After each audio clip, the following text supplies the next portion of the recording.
the name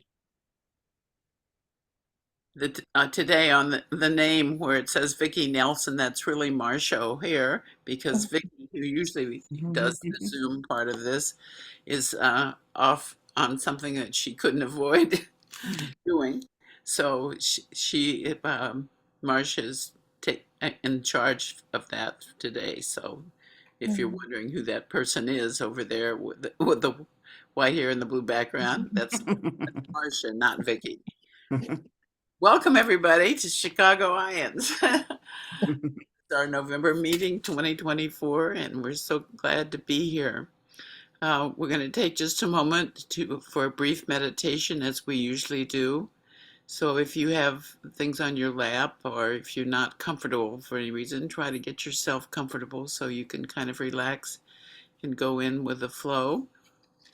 You might want to let your eyes close gently and let yourself begin to focus on your inner world, and let yourself go where you go when you go.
Welcome back.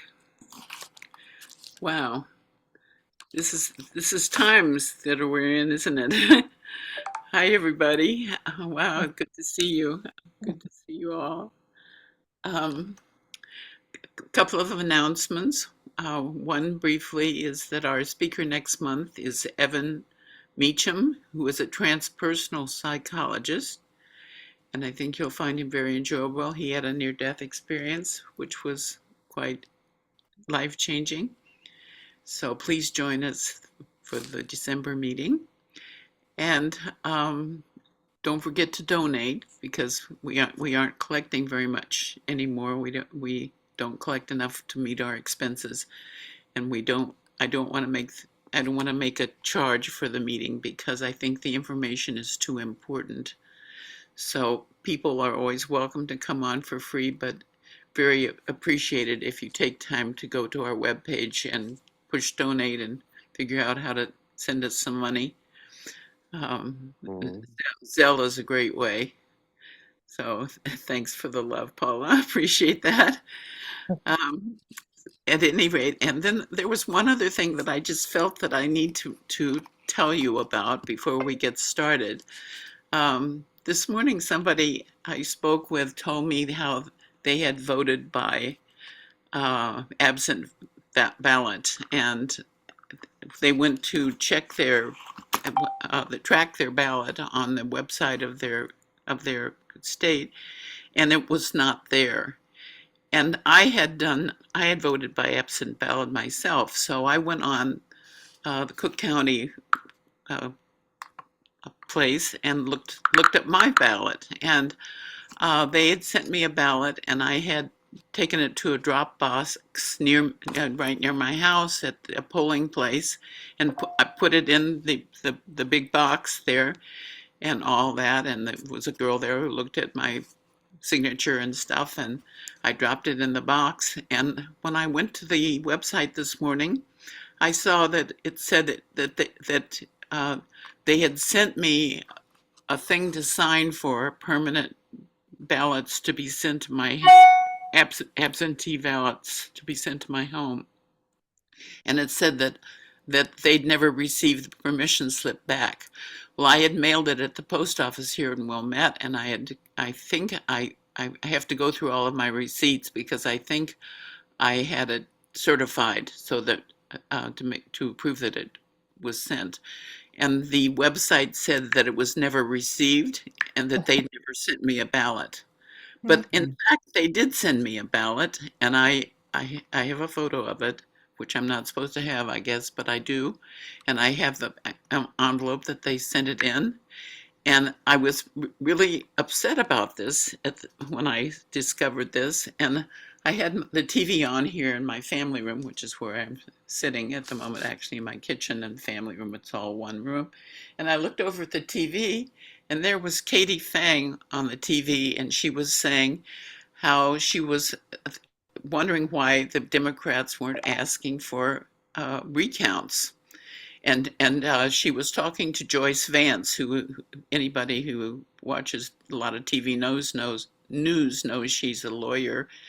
And she was saying, "Oh well, it was a fair and square election. Probably a lot of people don't see any reason to question it." And and because that was on the TV right at the moment that I was just dealing with this, I knew that Katie Fang was somebody I was supposed to contact. So I went to her website and clicked on Katie at katiefang.com, and I wrote a little note to Katie, and I just said, a friend reported this to me this morning, and I just had the same experience, and I'm concerned. Can you help? And I sent that email to Katie Fang this morning, so I don't know if that will help or not. But if you are somebody who sent an absentee ballot, please track it and see if it says that it was that they received it and it was counted, or whether, like me and my friend, it was erased. Um, because I think we need to find out what's going on with this and why our ballots are being erased. I'm not happy about that. So that's all we're going to say on that subject today. We're Carolyn is in the middle of a big project, a governmental project, and she has to conserve her energy at the moment. So we're going to try to avoid doing a lot of deep spiritual stuff, which we maybe can do at another time, but not on this time. And I'm going to ask her to focus on her near-death experience and her own life as a psychic. When she first knew she was psychic and what that meant in her life and how she's dealt with that. So please give a spiritual warm welcome to our dear friend Carolyn Clapper. That's all you. Thank you. If you have questions, Thank write you, them Diane. in the chat box, and Okay. we'll try to keep on top of them as best we can, and we'll have a little discussion here. Thank you so much for your warm welcome. I really appreciate being invited back to IANDS. especially with you because I just adore you. So, and I appreciate you touching on the conversation we had this morning, and I'm happy to weigh in on that and tell you I'm the mystery person who had brought that to her attention this morning. Um, I'm not somebody who wants to push a divide in this country, but I do think it's very important that we're pragmatic about knowing where our ballots are landing and making sure that they're being counted all the time on all sides, not just on one or another, but on all sides, because this affects every single American citizen, right? Mhm. And I had voted also by absentee ballot last month because I have a chronic illness. Um, and so I'm just a longstanding absentee ballot voter. And because of that, I always check my absentee ballot, make sure that it was received and that it was accounted for, including people in my family who also vote by absentee ballot. And when we had dropped them off, we had checked afterwards to make sure that they're received and processed, and they were in fact received and processed, and it showed up on the Wisconsin government website. On my vote, you can go on there and check, find my vote and kind of see where it's at. It's a really nice feature they have on there, and I know that, volunteers and so forth work tirelessly to make these avenues possible for people like us, which I deeply appreciate. So I just want to shout out that I'm sure it's not been easy for them to keep up with things, and maybe this is a glitch in the system. So let's just like keep that in mind. However, where my vote once said that it was received, and it was dated in September as being received, and accounted for and completed, it was now blank. Like a couple of days ago, it said that they had sent out an absentee ballot to me on November 7th, which would have been after the election, which could be because there's another election coming up. So maybe they just erased the last one and now this one is present, but it showed no record of me voting for the 2024 presidential election anymore. And then the system shifted again a day later, and now it does say that I voted for the 2024 election by absentee ballot, but it also says that I voted for several other elections that I did not vote for by absentee ballot. So that's very interesting and unsettling for me.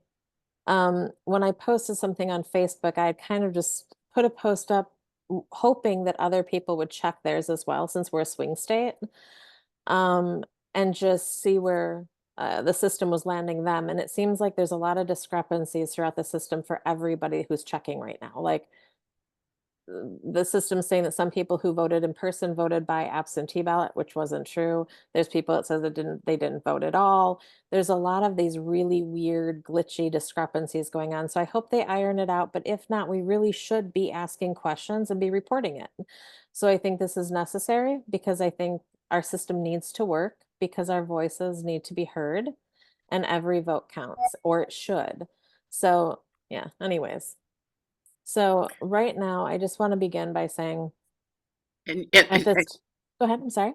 give me just a second, and you might send an email to Katie at Okay, katiething.com as well, because she is perfect. somebody interested in this and interested Okay, in pursuing it, and she has some power.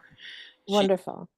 so send her an email as well Sure. as report it to your state. Sorry. Sure. Yeah, and I don't think that we should get too excited about it until we have enough evidence. Of course, I'm an evidential medium, and the way that I work with spirit and in the next world is the same way that I work with people here and myself. So before I like go crazy and say that there's some big conspiracy or anything like that. I just want to make sure that we have the proof behind it first.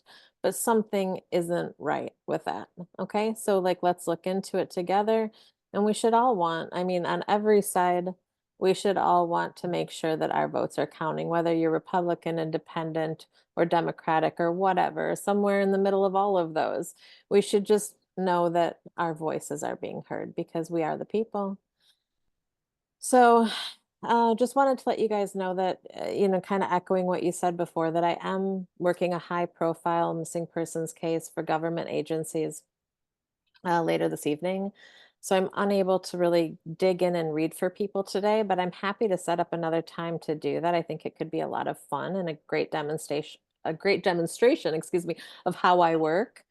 Um, Not to say that if something comes through today, I'm not gonna feel pulled to say it, okay? But I'm just saying, like, that's not the reason I'm here today, because I do have to reserve my energy for tonight, for this case that I'm working.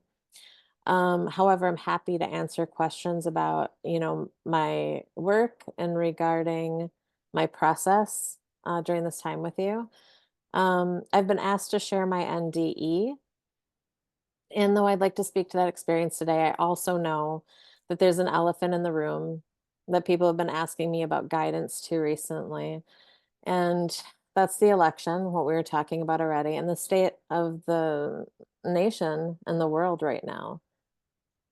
And as an evidential medium, I'm extremely, extremely sensitive, which I know that there's other mediums in here. I can feel your energy, that there's other empaths, there's other mediums in here, highly intuitive people. So I know that you're probably, I shouldn't speak for you, but I feel like you're also feeling the weight of the world right now. It's been something like none other. I mean, this week has been whew, it's been really heavy, right? And it's just been hard to shake. Um, the state of our country right now, it's hard for me to speak on at the moment just because I haven't fully digested and worked through the emotions that I'm personally feeling and that I'm picking up from those around me, right? Like in my circle and outside of it and just everywhere. Um, I don't want to create more of a divide today. What I know is I just don't want to create more of a divide. Because above all, I feel like it's my job and our job to rise above all of this to kind of a bird's eye view, right? And we need to try and see the higher purpose of everything that's unfolding before us right now. I've made predictions online over the years. They've all come into fruition. They're backdated. I'm happy to share them at any point. Um, I work with, high ranking members of our government and so forth. And I see a lot that I am not able to share. Um, there's other people who could share that information with you if they're willing. And I know one specifically, a member of our Navy and NASA, has been uh, open with me about sharing some things that have come through readings with me and so forth. Because I think the world needs to see that there are people like me out there, people like us who can see more than meets the eye. And we need to kind of combine our forces right now and our efforts to bring the people together and to just prepare for what's ahead, right?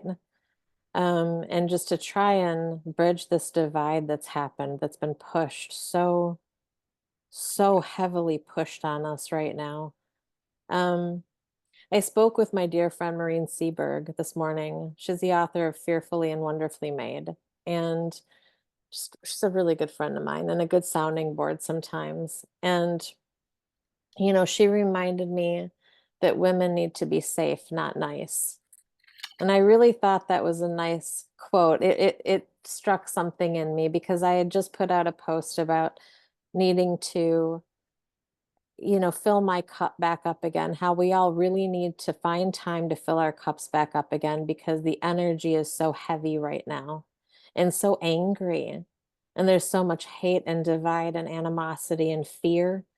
And we cannot allow for that to continue to overtake us. We just can't. We need to be strong. Women birth men. Okay. Women birth women. We're the teachers of the world. We're close to the earth. We're close to the planet. We're close with each other. We're social beings. We're able to see things from a higher perspective, most of us. Okay. And it's time for us to come together, regardless to our differences, and really see that there needs to be some female leaders because with female leaders, you have unity. It's just inevitable. We create human beings in our bodies. I mean, there's no more. a way to have unity than to house another human being, right? Or have that ability and capability to do so. Um, I just want to speak to that a little bit. And, I feel like it's crazy because I had some things I wanted to talk about today, and it feels like all of my energy is saturated with with the feeling, just the heaviness and the feeling of women, the sadness of women in this country right now. And I want to speak to that. I want to hear what other people have to say. I want to talk about it right now. And then I'll get into my ND, but I want to know how are you guys feeling about this? Somebody wanted to share? I'll This just is, share briefly that it's you can, very disturbing. can I share after you, Paula, please? Oh, sorry. No, Did you you're want to good, go, you're good. James? No, go ahead. First you go, then I'll go after you, ladies. Okay, yeah, well, thank you. Mhm.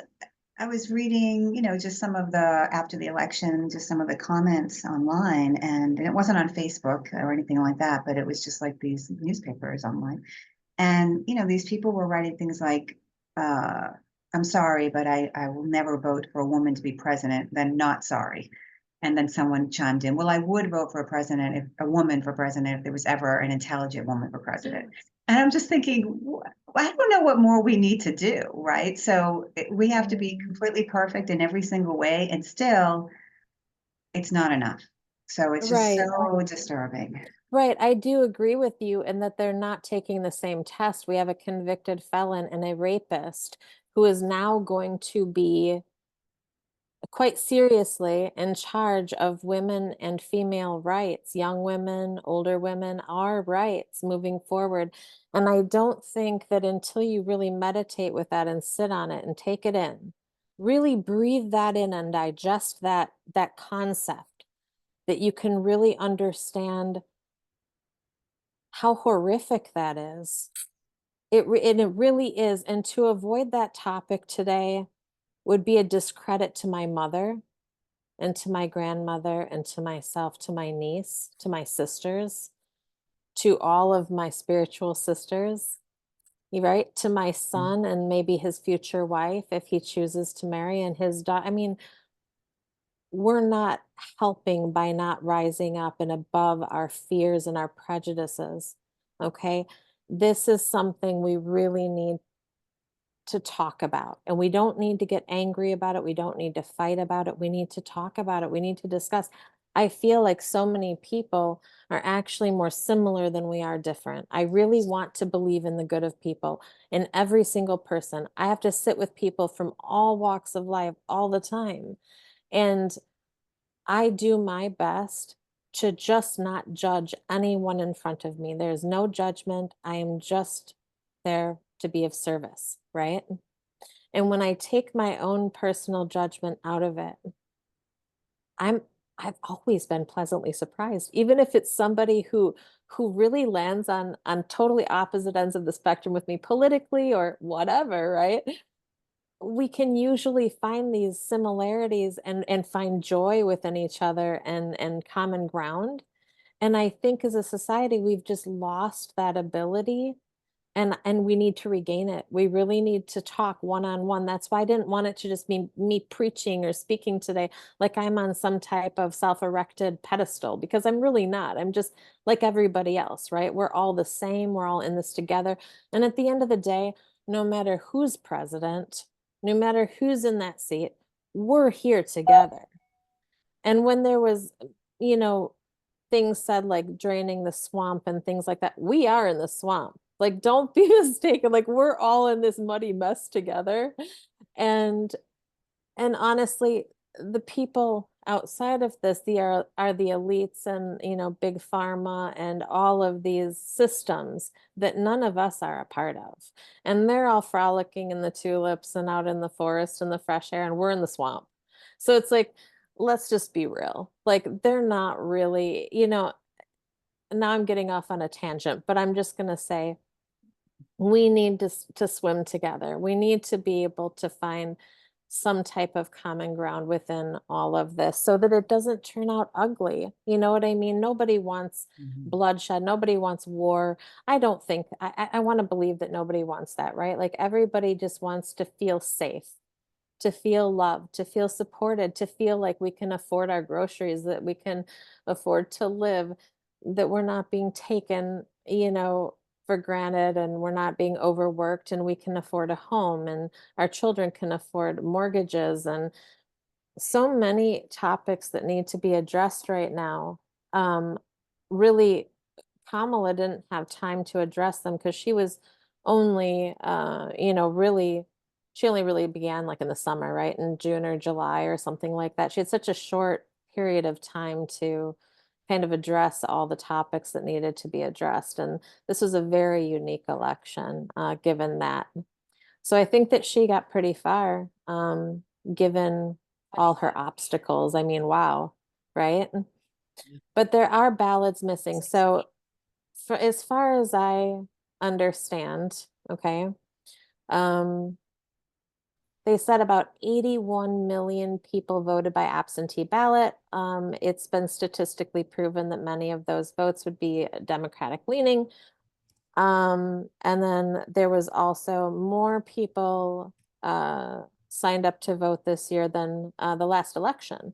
But the turnout does not, it doesn't reflect those numbers. It just doesn't. We're missing, if you do the statistics, right? Within those statistics, you'll see that there's a 20 million voting gap. Like there's 20 million votes missing from those statistics. So where are they, right? So I do think it's something that should be looked into.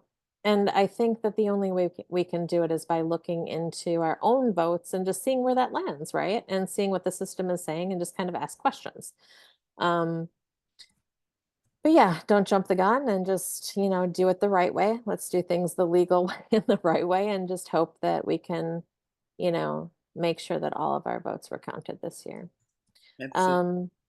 I want to promote unity today, okay, as we enter this new energetic phase in spiritual evolution, because we are entering one, and everything that's happening now, I believe it was meant to happen. As hard as that may be to hear for some people, there's a purpose greater than ourselves for all of this, okay?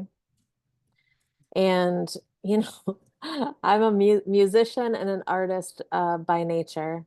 Before I became a medium, that's what I really am in my heart and my soul, as a musician and an artist and a teacher. I was teaching before this.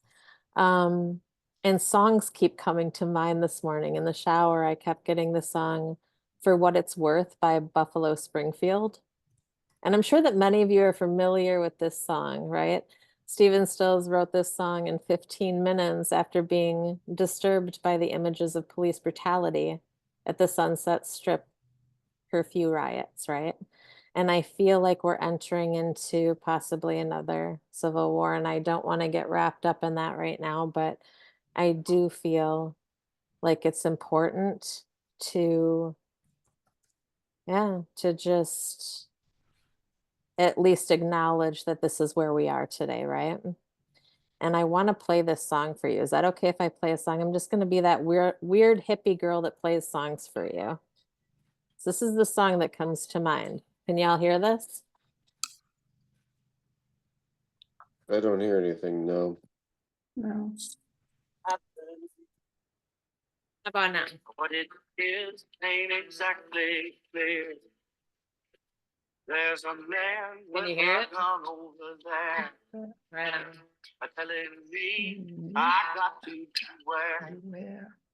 Like it's time to stop children. Children, everybody look what's going down.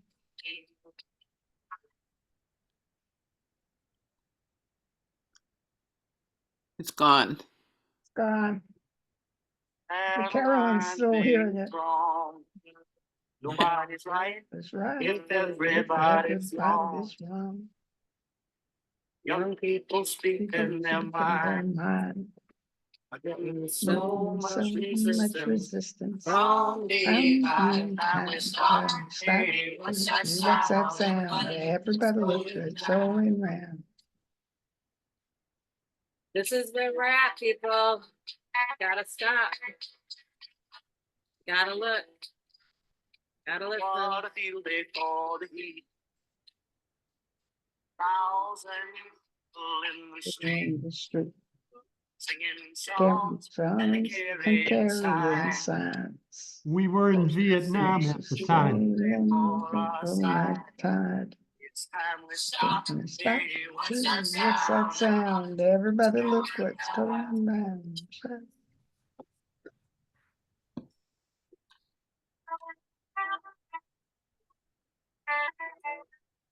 Paranoid strikes deep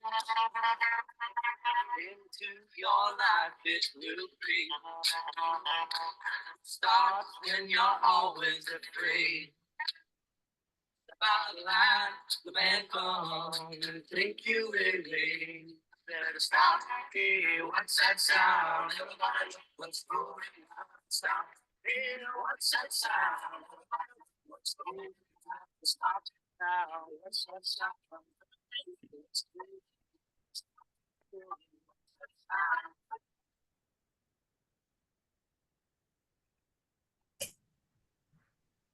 Thank you for sitting with me through that song.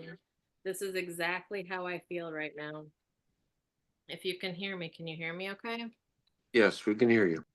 I'm plugging in. Can you hear me all right? Yes. Yes.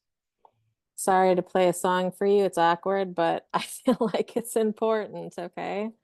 And I feel like we're entering into another time where we need to be very present and we need to stop the divide, whether that's through music or marching or setting up potluck dinners, whether that's joining hands in our community, okay? I feel like we need to come together right now for the whole, right? For unity. We need to push against fear. I feel like love needs to win because if it doesn't, we're heading into a very dark time right now, a very dark phase. And we will come through it. We'll definitely come through it. We'll come through it brighter. We'll come through it more elevated. But wouldn't it be nice to just avoid all of that darkness altogether and just wake up, right? And realize where we're at and come together. Do you have any questions for me regarding anything we're talking about right now before I move on to my NDE? Just like to say one thing. Can you hear Yeah. me? I can. I've been thinking about this. I really wasn't into the election as I had been because I wasn't watching TV and couldn't watch TV. But I kept hearing you make your own happiness and unhappiness, and that we're in charge of our world and in charge of what we do. And I kept hearing that. I keep hearing it as you was talking. And I think that one thing we're going to realize is that each one of us are in charge of our world and what we do. And so the vote, however it was taken and how it goes at the end, there are a lot of people in charge of their lives who didn't take charge of their lives. So true. And so I think it's going to be really hard for us to see that, but many of them would see that people that should have taken charge of their lives and should have understood didn't. I don't know if they didn't understand or they just was too ignorant to the fact of what was happening around them. So I think that this is going to be a real awakening for all of us. It's going to be an awakening where some of us have to put our heads down and be quiet, and some people have to shout out. But it's going to be awakening where those who have not shouted out, who didn't vote properly for themselves, they will see that they're going to have to say something, or they will be. I just see like dirt turning over them, and it's like they're buried. They're going to be like they're buried. So I just think it could be a very scary time, but it could be an awakening time for I our agree with children you. and our grandchildren and all those children who have not taken charge of their lives. So that's just what I want to say. Thanks. No, I appreciate you saying that and weighing in because it's 1,000% true. That's exactly how I'm feeling. And that's why I was saying before, like we really need to learn to fill our cups back up again. Energy workers, anybody who's feeling profoundly moved by this, deeply saddened, fearful. We need to allow space for each other and for everybody else. We need to keep an open heart for people who may have voted differently than us. We Right. need to keep our arms and our hearts open to them as well. I feel like this divide was intentional. It was made intentionally to the people. And I think that we need to stop blaming one another, right? And furthering that divide. And I do feel like you said, like, the silence needs to stop. People who sat out of this vote this year did themselves an injustice, I believe, Mm-hmm. because evil wins when good doesn't speak, right? When and I'm not trying to say anything about people voting one specific way or another. I'm just saying that when you stay silent on topics that are going to harm you and you don't take a stance, then somebody else is making that choice for you. And we have to stop being so passive about things like this, right? It's because it can affect us in such a major way. I do want to touch on my NDE since that's what I was called here to do today. So sorry about all the political talk this afternoon. I just felt like we needed to at least put it out on the table. And if you'd like to, we could have like maybe a roundtable discussion about it later. I think that would be really interesting, just to get everybody's weigh in and kind of try and push this unity that I'm seeing and speaking of. Um, but first, I'll speak to my NDE. So, though I've had several brushes with death, since childhood, this coming Monday, November 11th, marks 13 years since my life-changing near-death experience on 11/11/11.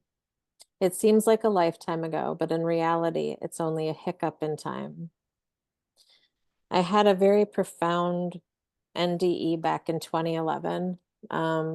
I'm someone who has struggled with migraine headaches my entire life. I had stomach migraines as a child and didn't really know what those were until much later in life, but realized that I was going home from school a lot because I was struggling with what I thought was stomach aches was migraines.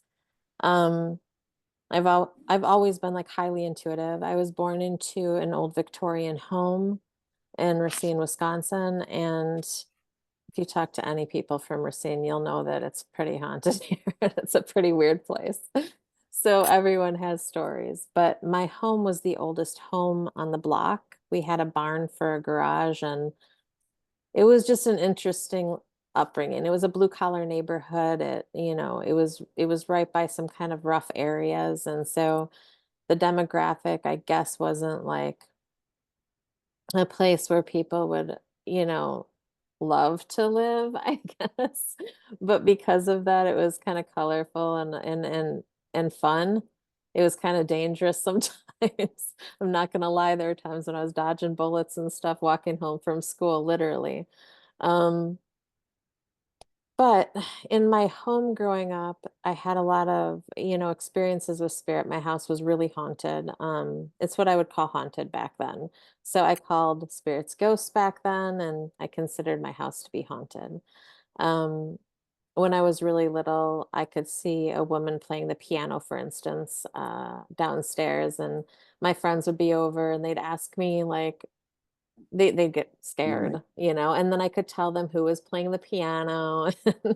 And like, I don't know, we'd have ghost mice running around. Our cats would chase things that weren't there, and we'd just laugh about it. And we had, people walking around upstairs. You'd hear people walking upstairs, and you'd go up there, and all the footsteps, I mean, like all of the noise would stop, right? Radios would be playing on their own, stop. And I visually saw a little girl at my home and then two women when I was sick once. I was really, really sick once, with mono. I think it was mono. I was a teenager and I had mono. And um, I saw two women standing in my room and they were talking and being really loud, actually. It was really annoying. And I woke up from my sleep, and I'm like, can you guys please quiet down? Like, I'm sick. And I was talking to spirits that nobody else could see, right? And I'm asking them to be quiet so that I could get some sleep. So things like that happened a lot. And I would describe what they looked like to my mom and to other people, and I'm sure that people thought I was crazy, but then they would come to my house and they'd have weird experiences too. And their experiences were just as profound or scary or whatever. And so then, my house became like the haunted house or whatever that people would talk about. But anyway, aside from that home, I didn't have very many experiences. Like when I moved out of that house, I didn't have a whole lot of experiences. And when I moved back to that house and I rented from my parents, I I ended up being the emergency contact person for this woman named Eileen.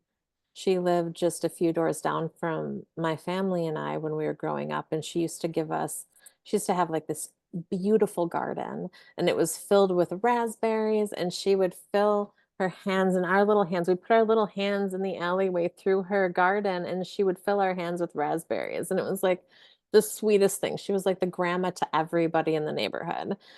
And she was still there when I moved back in my 20s to, have my son at the home that I grew up in and raised him for the first 3 years of his life. So I became her emergency contact person and let her know, hey, if you need anything, call me. And we got to talking one day at her house. She was a jazz pianist and she was an artist and she did portrait arts and stuff like that. And so did I. And so we met on the love for music and the love for art. So we spent time together just because it was fun. And we got on the topic of spirit. And I asked her, did you have any weird spiritual stuff happening at your house? And she said, oh, yes. And she told me about all of this activity at her home. And when I told her about mine, she looked blown away and she said, you know, I actually can confirm all of the people that you're talking about. So she let me know that the women that were standing in my room that day were two sisters that used to be teachers, and they looked exactly how I described them.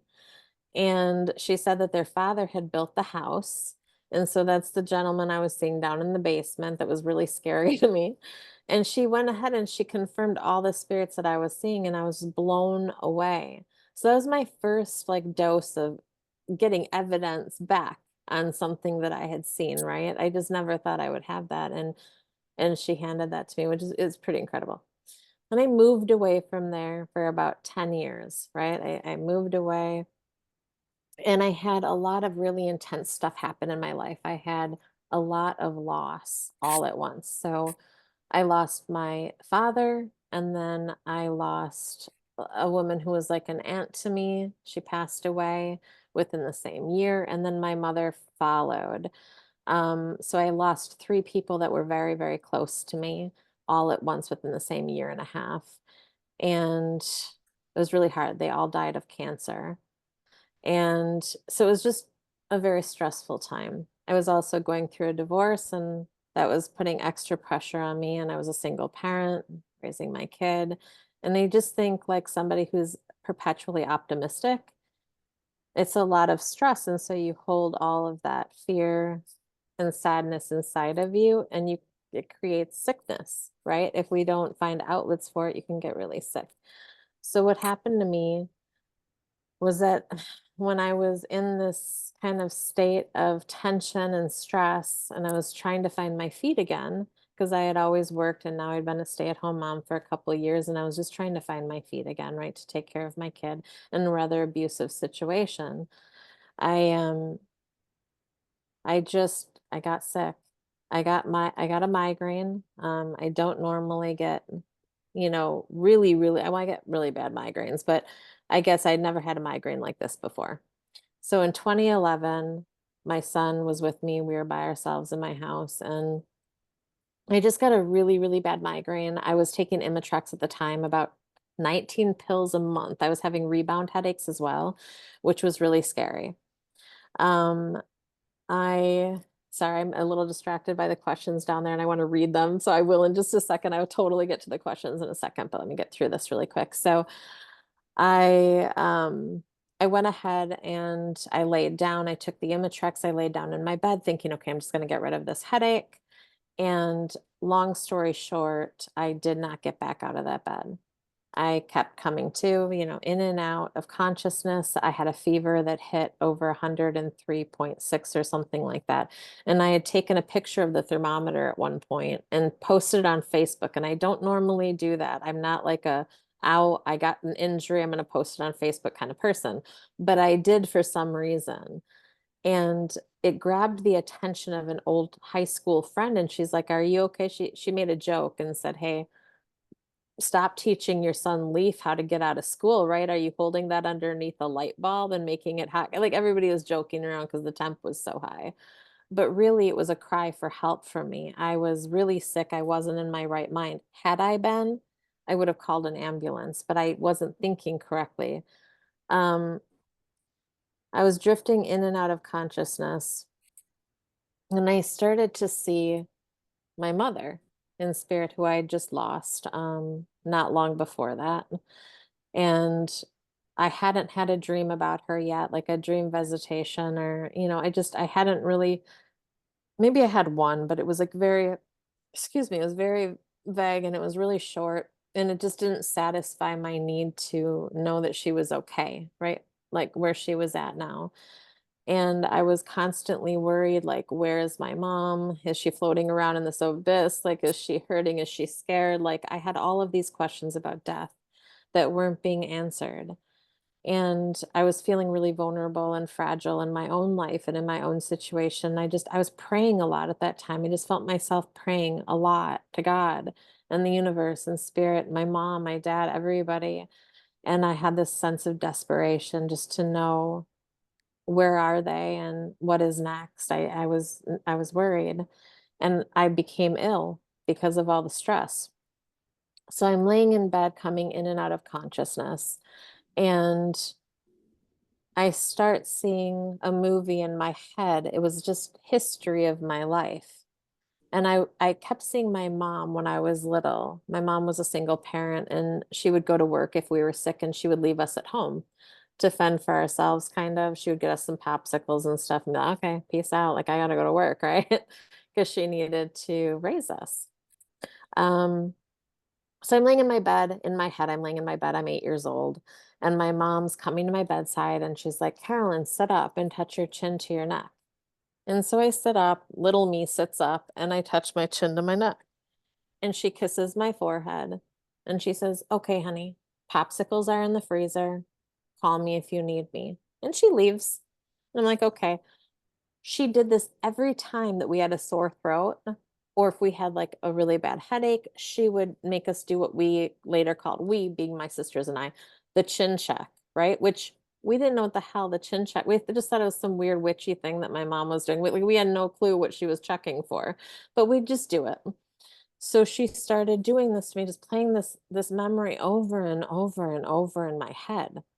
And finally, I hear clear as day in my ear my mother say, Carolyn, sit up and touch your chin to your neck. And it was her.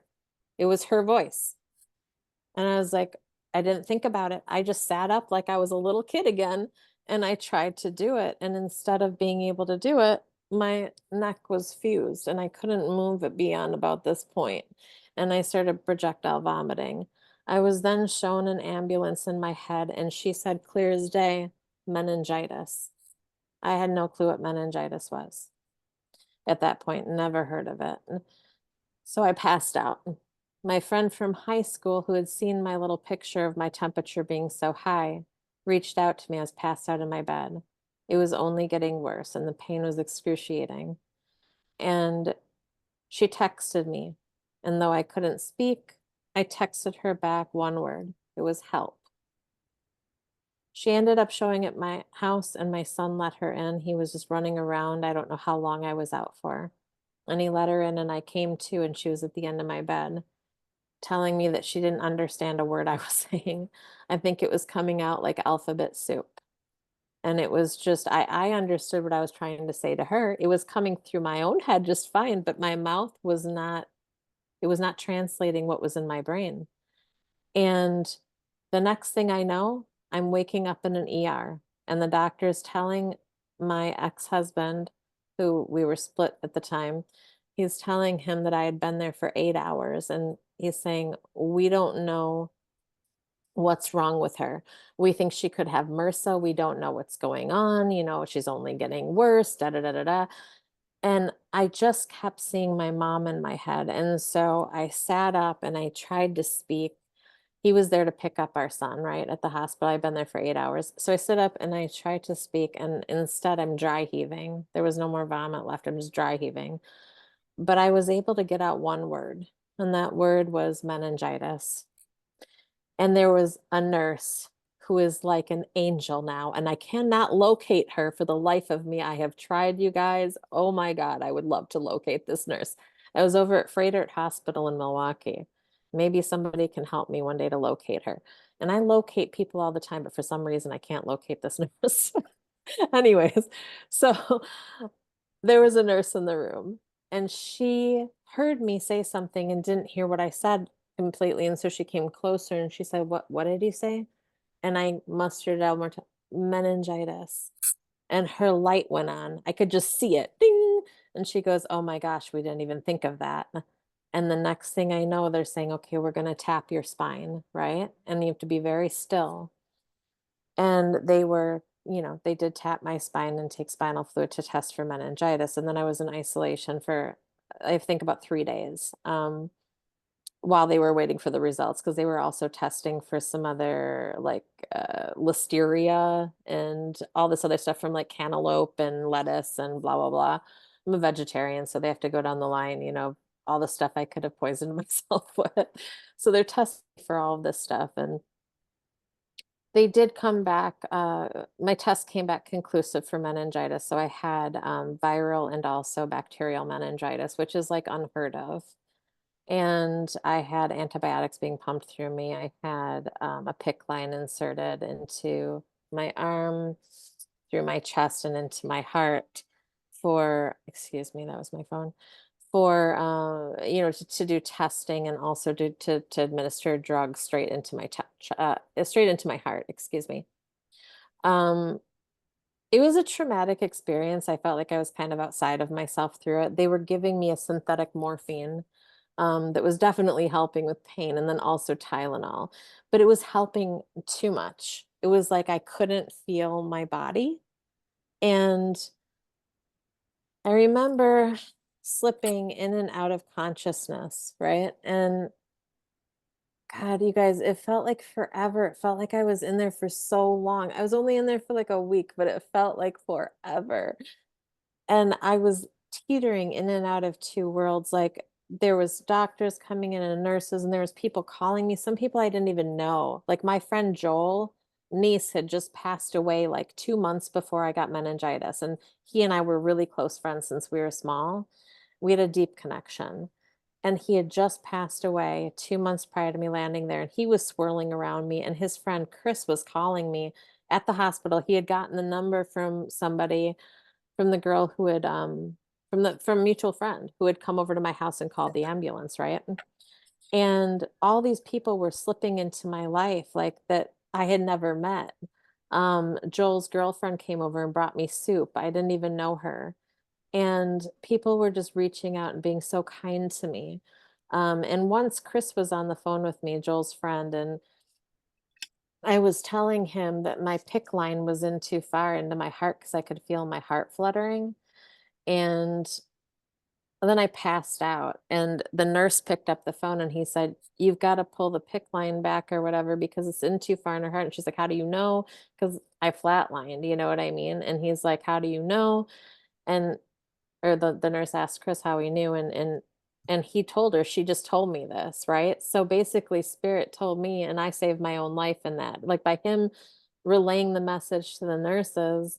They took me straight down to the ER, and they knew what was happening and put my heart under ultrasound and pulled it back out, and it was in fact in too far, disrupting the rhythm of my heart. So there was some mishaps that happened in my hospital stay that they wouldn't maybe have caught or known about had I not told somebody what was happening intuitively to my own body. When I was in that state, Chris's parents came through. I didn't know him prior to this. his parents were coming through in spirit. They told me how they passed, and I translated that information to him. I don't know. I was just giving readings to people, complete strangers that I didn't know, on my deathbed. And it was happening one after another. And it just seemed normal because I was Give me dying. the number again. And I guess at one point, I came to the realization like, okay, well, this is my time. This is when I'm going to pass. Read the number again. Are you there? Sorry. Somebody's talking, and It's okay. if you're not muted, please mute. It's totally fine. I just was curious if they had a question. I'm not trying to be long-winded. I'm so sorry. So during that time, what's that? Please be long-winded. Oh, okay, then I will be. So during that time, I crossed over and I was in a space that seemed very familiar. It was basically like this world, you guys. Like, I hate to say it, but because I know that there's a lot of like near-death experiencers and stuff that have seen like some pretty profound things. And I don't follow other mediums or near-death experiencers because I just don't have time to. So I'm really actually ignorant to other people's experiences.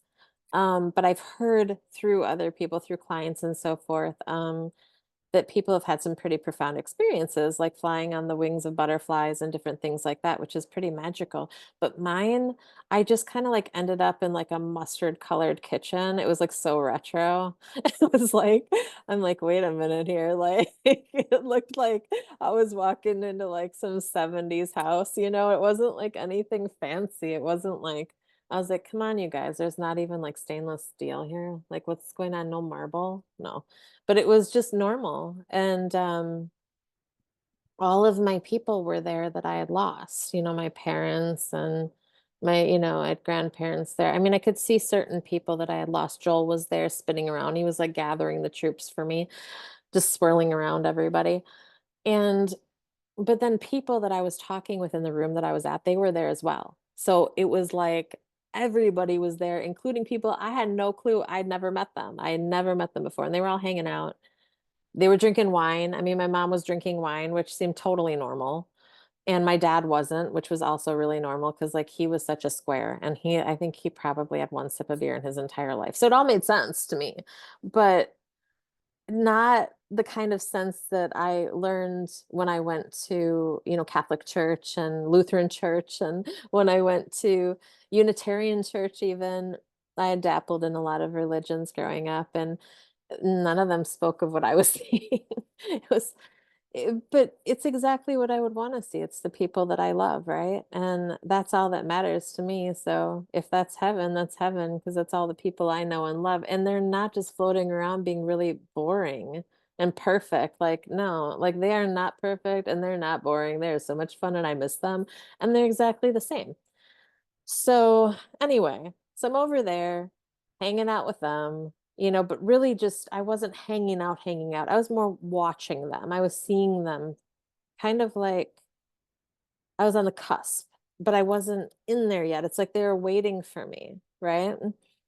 And almost like you would at like a birth, right? Like the birth of a baby when everybody gathers and they're waiting. It's kind of like that. It's like, am I crowning right now? Like, what's going on? And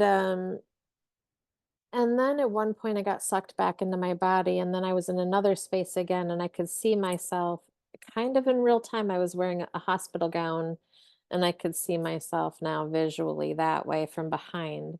And in front of me was a committee of around 30 people. And these people I didn't recognize at all. They were completely, if I know them, they're not known to me in this lifetime. And they were all wearing white, and there was a very white room. There was white underneath me and white all around me. It was just like this very white white space. I don't know how to like describe it other than that. Just very neutral. It was like this neutrality, and it was very light, and it had this ambiance about it that had this like It was just light. It was just glowing light, right? But it wasn't blinding. And the committee was talking to each other, but I could not hear what they were saying. And there was a center speaker, and she had short silver hair that kind of looked like, I don't know, like they belonged to like Oprah's like vineyard or something. I don't really know. They were wearing like linen and stuff. Like nobody had wings or anything. It was just, interesting. And she leaned over and spoke with somebody next to her. They shared some words. And then she faced me again and she gave me an opportunity to speak. And I knew it was my opportunity. And without moving her lips, she allowed for me to speak. And I asked one thing. I asked for her to allow me to stay for my son. And that was it. It was very matter of fact. There was really no emotion to it. I just said, please let me stay for my son. And they talked again. And she looked back at me and they said, yes, as long as you do this work for us. And not knowing what the work was, I don't think I knew what the work was. I don't remember knowing what the work was, but I said yes. I just was like, yep, let me back into that life. I got work to do. Like, I need to be there with my kid. I don't care. I'll come. These people aren't going anywhere. I want to live this life, right? And then they all came together into a white light. They lost their physical forms, came together in a white light. They went through my feet, up through my core, through my head, and I was completely healed. Not partially, but entirely. The lights in the room no longer hurt my eyes. I didn't feel pain. I was okay. And it was just a very unique experience. I remember the doctor coming in, the head of neurology of Frederick coming in and talking to me the next day. And he's like, wow, checking, he's doing the eye check. He's asking me like who the president is and blah, blah, blah, what year, all these like questions. And I'm answering them one after another. And he's going, how can you even be talking to me right now with all the lights on? And I'm like, I don't know. I don't know why. And he says, well, how can you? It's like he was so confused as to why I was okay. And he's baffled and he says, he sat down on this little like air conditioning type unit thing. I don't know. It was weird. He just like sat down trying to negotiate what he was dealing with in front of him, trying to rationalize it because he's a doctor and a good doctor at that. And he said, I heard that your mom told us, like, we couldn't figure out what you had. And I heard that your mom told them that you had meningitis, and I want to thank her. He's like, is she here today? Meaning, is she in the hospital with me? Is she somewhere at the hospital? And I just looked up at him and I said, well, yeah, I guess. Like, she's here. And he's like, oh, wonderful. Well, can you call her? And I was like, well, sort of. I'm like, she's all around you. And he's like, what? And I said, well, she's deceased. She's like she's dead, but she's here. So if you want to thank her, just like thank her, I guess. I'm like, she's here. I said, she saved my life. And he's like, I just remember him just being so quiet, and he dropped his head and he just shook it and he smiled. And he just sat there like that for a minute and took pause. And he looked at me and he said, there's some things that Western medicine and the doctors just can't and will never understand. And I said, well, maybe one day, right? Maybe one day they will. And he said, maybe, right? And I said, I asked for his card. I said, I'd really like to get your card. And I didn't know I was asking for it. I just said, I'd really like to get your card from you. Is that okay? And he was like, I would really love to give you this and for you to touch back with me later. Okay. He goes, I want to hear how you're doing. He goes, we're going to get you out of here, but we're going to keep you. We're going to have to send you home with IV antibiotics. You're going to have to keep these up for the next week or so. Right. And we'll give you an on-call nurse and blah, blah, blah. And so I was so happy to be leaving there. Like, you have no idea. Oh my God. It's like the best feeling to leave a hospital. It's like it's got to be like leaving prison or something. Like, I hate to say that. They were all really wonderful, but I could not wait to feel the wind. It's like everything was new to me. It was like I was a child again, like feeling wind for the first time and feeling everything, seeing the trees for the first time. It's like I remember that car ride home and everything was just gorgeous. Everything felt good. The window, I put the window down and I had my head out the door, like the window, like a dog, and I was like letting my hair blow and I was smiling and I'm like, I was probably drooling on myself like my dog. And it was so beautiful. And I, I don't know, it just felt like all I could do is just thank God. I was like, thank God, thank my mom, thanks, like, thank everybody. Thank you. Like, thank you for this second chance. Like, thank you for letting me be here for my kid. Thank you for letting me be here for my pets. Like, I am not going to let you down. And I didn't really know what that meant. I just knew that I couldn't let them down. And I get home and I am just enjoying being home in my stinky house with my stinky pets and my stinky kid and all of that. And I was just like, oh my God, this is the best thing ever, right? Like, I'm so blessed. And all that sadness I was feeling before and all that loss I was feeling before about my people who had died, it was gone. It was just gone. I was like, oh my God, y'all are still here. It's fine. Like, everything's fine. We're all together still. It's great.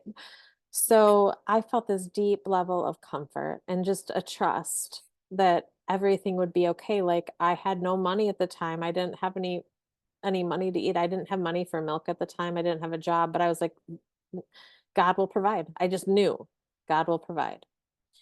And God is somebody different for everybody. Some people don't believe and others do, and that's okay. Um, I just want to say that, like, I welcome all religions or non-religions into my circle. To me, I say God, and the universe, it's kind of one and the same to me.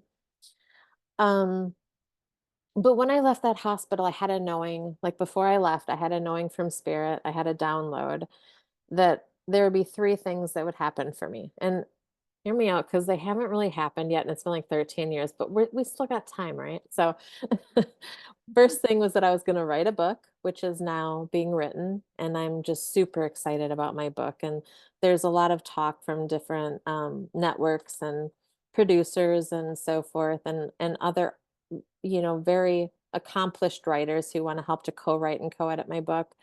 Um, there's a lot of excitement surrounding this book that I'm writing, so that's in action right now. Like, I've got like probably 150 pages done right now, so I'm excited about that. It's coming. The second thing was that I would meet Oprah. I don't know, you guys. Okay, I don't know.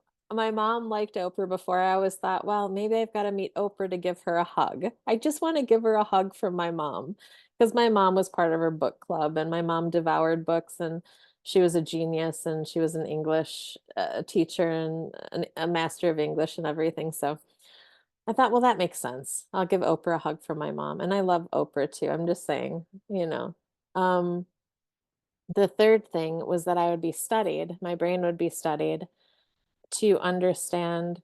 Well, they said my brain would be studied for people with degenerative illnesses like Alzheimer's and things like that, because in the basically when they were helping me to get better, they rewired my brain. Okay. So if I were to be put into an active MRI or something like that and do readings and so forth, they could see what areas of my brain lit up and blah, blah, blah. And so what's interesting is that through, I'm all like word of mouth, and I don't advertise what I do. I suck on social media. Like, I'm just not very good at any of that.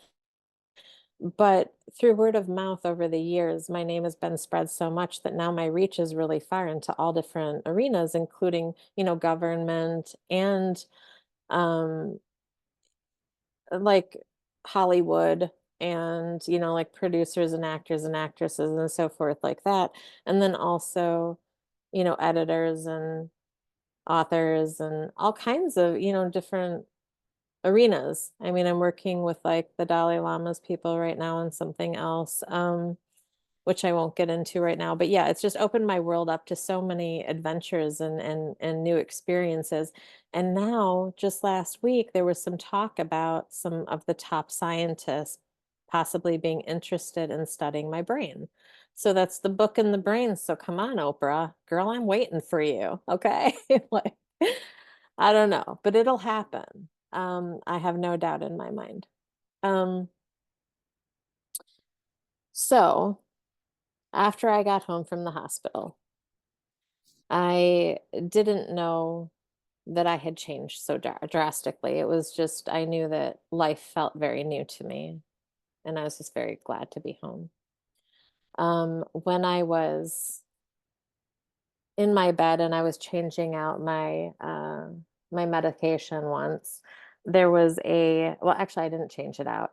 There was like an IV in my arm and had this little bag and stuff, and they had this at-home IV in me.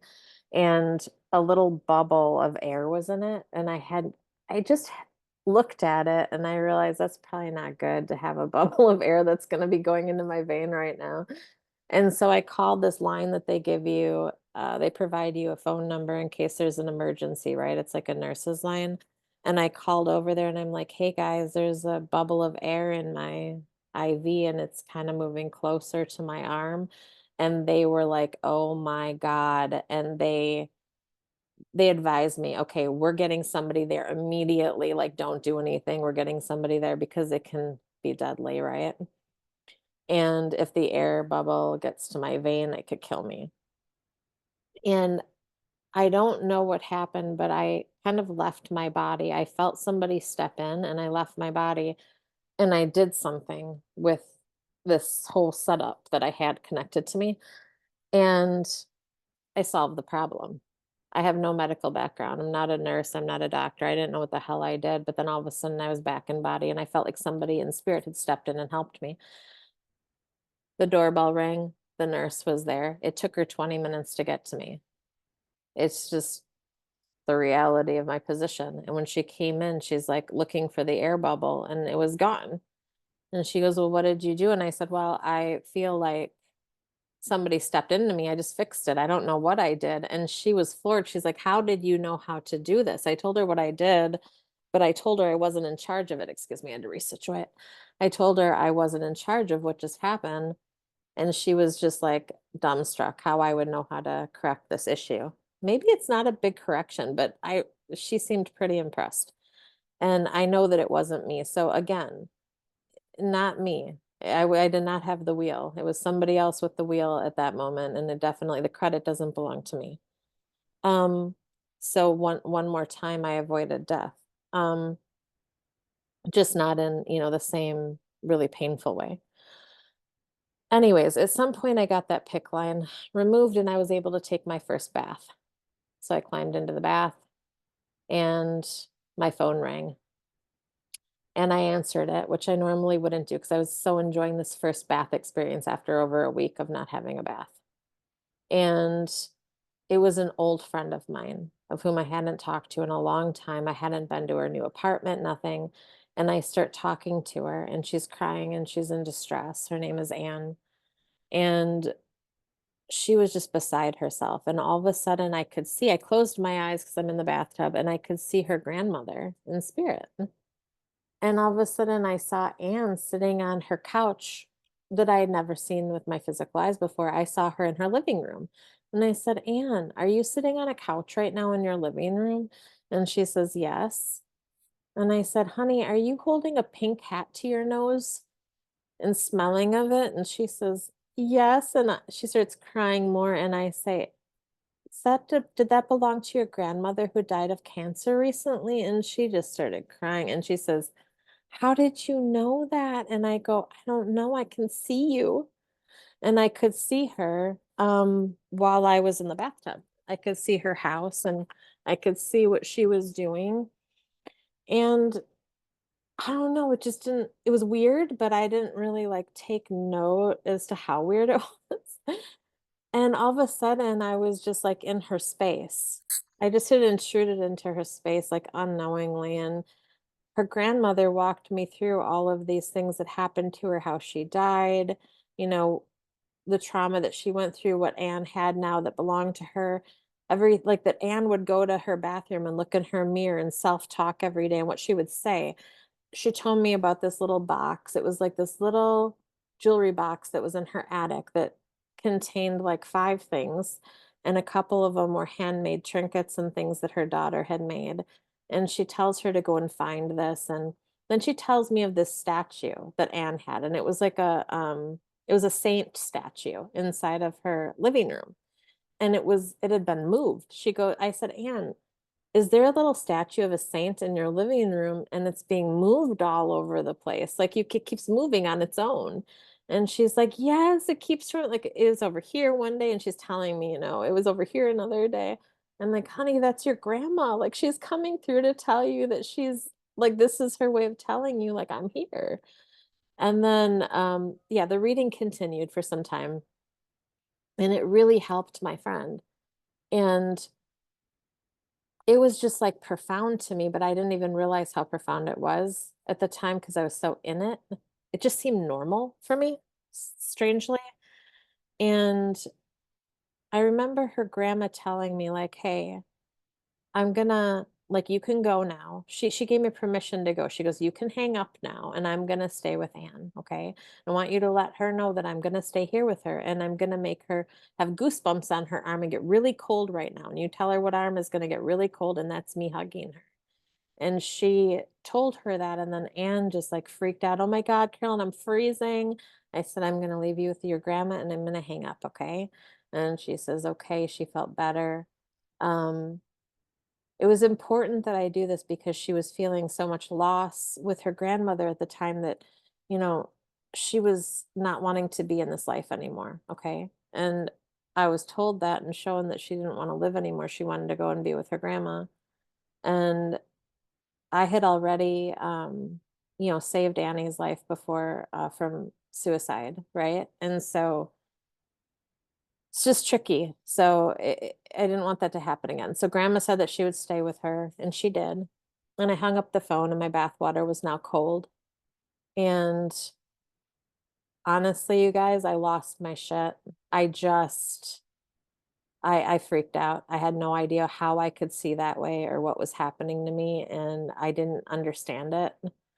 And it was one thing being at the hospital and dying and seeing it, and it was another thing like having it still be there. I was like, "Wait, what?" And I crawled out of the tub and I just kind of lost it for a second until it all came back to me and I realized, "Oh yeah, I agreed to this." And so began my journey as a full-blown medium because my abilities had been enhanced 100 times or more. Whereas I could see some people in my house when I was a child, I couldn't communicate with them. I may know a few things, but it wasn't like I could go back and forth with them and talk to them or anything, telepathically and so forth. And now that was completely different, and I was, yeah, full on communicating. Um, so yeah, I mean, everything after that event, that was my first event with connecting with somebody outside of the hospital. And everything that followed, it just was like I got slammed by spirit. Everywhere I went, they would come to me. Everywhere. I couldn't go to the grocery store without standing in a line and having somebody in spirit breathing down my neck, and literally. And like it was overwhelming. I got very scared at some point, not scared of them, just like scared of my new reality. Like, how am I going to navigate this? And but I did. It was weird. It was like I would go to a store and spirit would come through and push on me and I would feel dizzy and like I was going to throw up. And then if I didn't say anything, it just got worse. Like I'd have to leave. It's like the worst social anxiety you can imagine. Like I would get the worst anxiety. But if I said something to the person, all of a sudden it was like when I was done, I was like free. I'm like, "Okay, I'm good. I can go home. I can do my," like it was just completely fine. And so unfortunately for those in front of me at the time, I had no filter, and I don't think I was conscious of how it would, like, affect them, and I didn't care because I just needed it to get off of me. I needed to get rid of it so I could like go on with my day.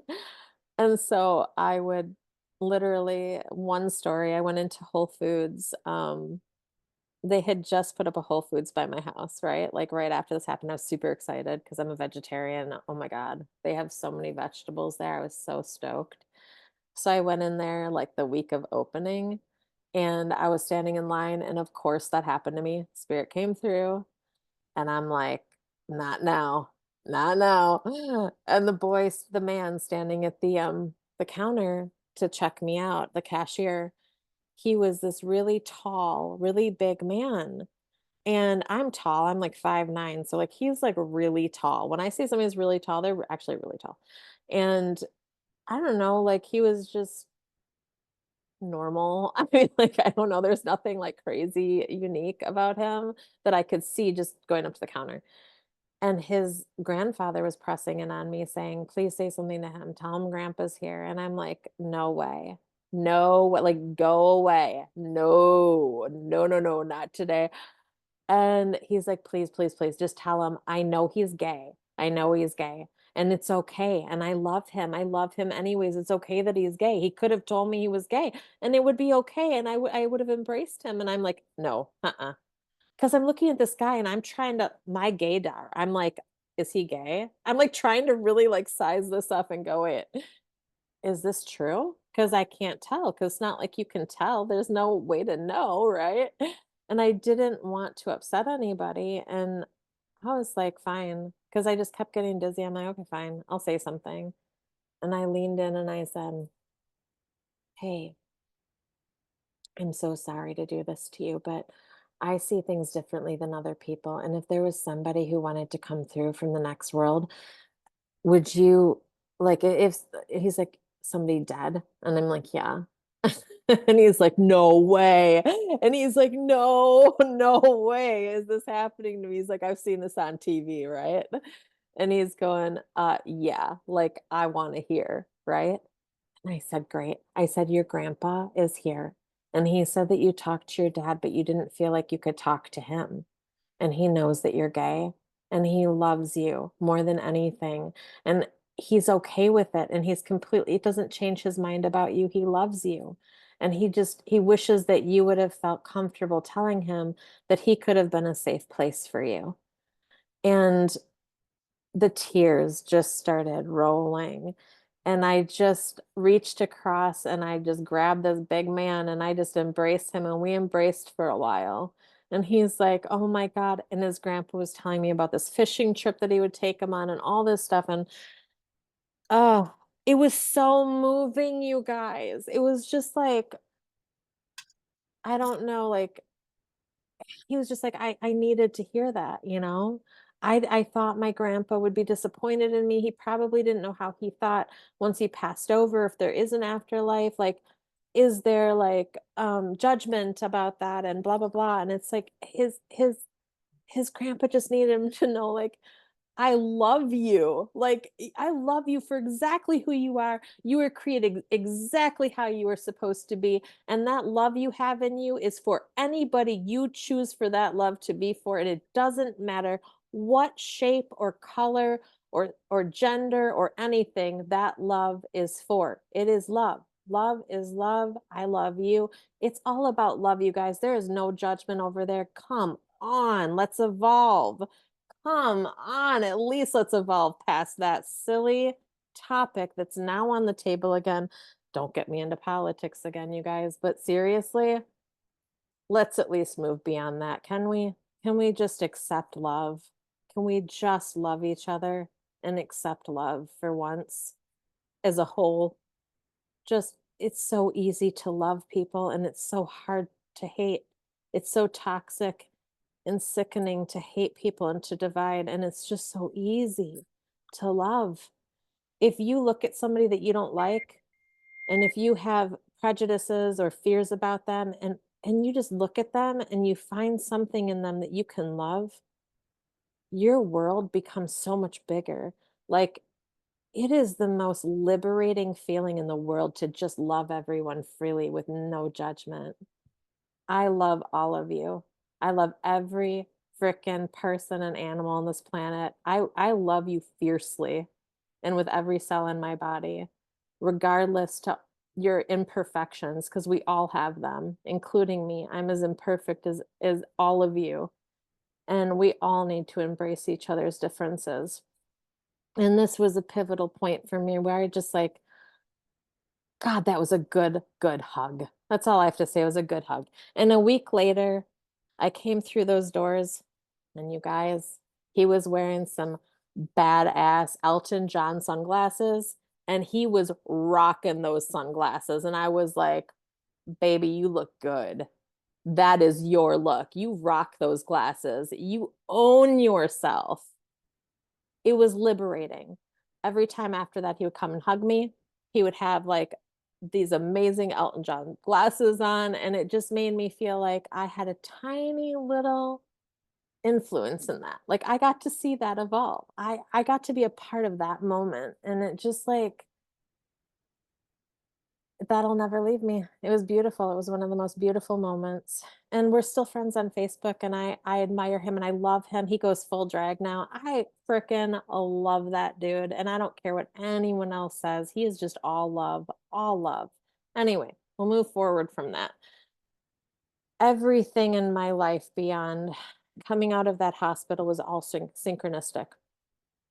From the jobs that were put in front of me to geez, just to every single person that was put in front of me in my path. I would try to get away from people, excuse me. I'd try to get away from people to get some space. I would go for a walk in the forest for a lunch break, for instance. Like I did end up landing 2 jobs. Ironically, I was working at the Family Christian Bookstore in Victoria's Secret. So I was selling Bibles and thongs. That's for another day.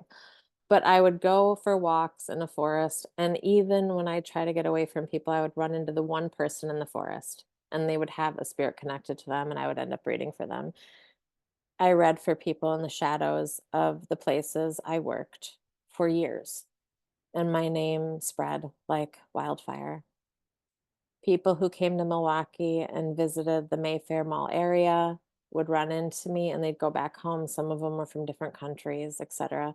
They would talk about me. They would track me down. My name tags only said CC on them because Carolyn Clapper. So CC was my nickname for my friends, my nicknames at work. And they would literally track me down and try to find me. And some found me years later to let me know that all the information that came through to them was accurate, and it unfolded over the years. And at one point, it just was obvious that I needed to take this on as a living because it was happening so much and draining my energy and leaving me with very little energy for my child and for myself and for my day-to-day work. And there was one man that I met who was put in front of me again at a prana breathing class, and he told me, like, you need to start charging for your readings and you need to take this on, right? And I had a really hard time doing that. I'm not going to lie, I'd been giving free readings the entire time for a few years. I feel like that's kind of like clinicals for doctors or something. But anyway, I did start charging at one point, and obviously I charge now. I only do 1 reading a day because it's all that I can do because I go in so deep. And I hold the connection for so long. The way that I was a skeptic by nature for a long time of mediums and psychics and of this field. And even though I had had those experiences growing up, I just didn't put a lot of stock into the field itself. And so I just assume that everyone's skeptical of me. And I assume that people think that I'm lying or whatever. You know what I mean? Because it just comes with the territory. So I wanted to find a way to differentiate myself and kind of set myself apart from other psychics or mediums or whatever. And I meditated on it, and I came up with the term evidential medium. So I coined the term evidential medium because I wanted to be set apart. Because I noticed that like I had agreed to this gift, but the only way that I was willing to do it was that if they brought through tons of evidential information that could not be disputed, right? I wanted to be taken serious, and I didn't want it to be like flu stuff and like feelings and all this crap. I wanted it to be like, this is exactly what happens, and you have a tooth, you're like, when I go into medical readings with the 5 doctors in spirit, which I do as well, like, they are so specific. We can go down to a mitochondrial and DNA level and see like where cancer is, for instance, what stage it is, where you should go see a doctor, what they're going to offer you for treatments, what are your options. I've seen like vertebrae, excuse me, like spinal fluid leaks in specific vertebrae of the spine, for instance, and then they go in and everything is conclusive and they can patch them. I've seen a girl that was having false seizures, for instance. I could see that she had a nickel allergy behind them, and that they had put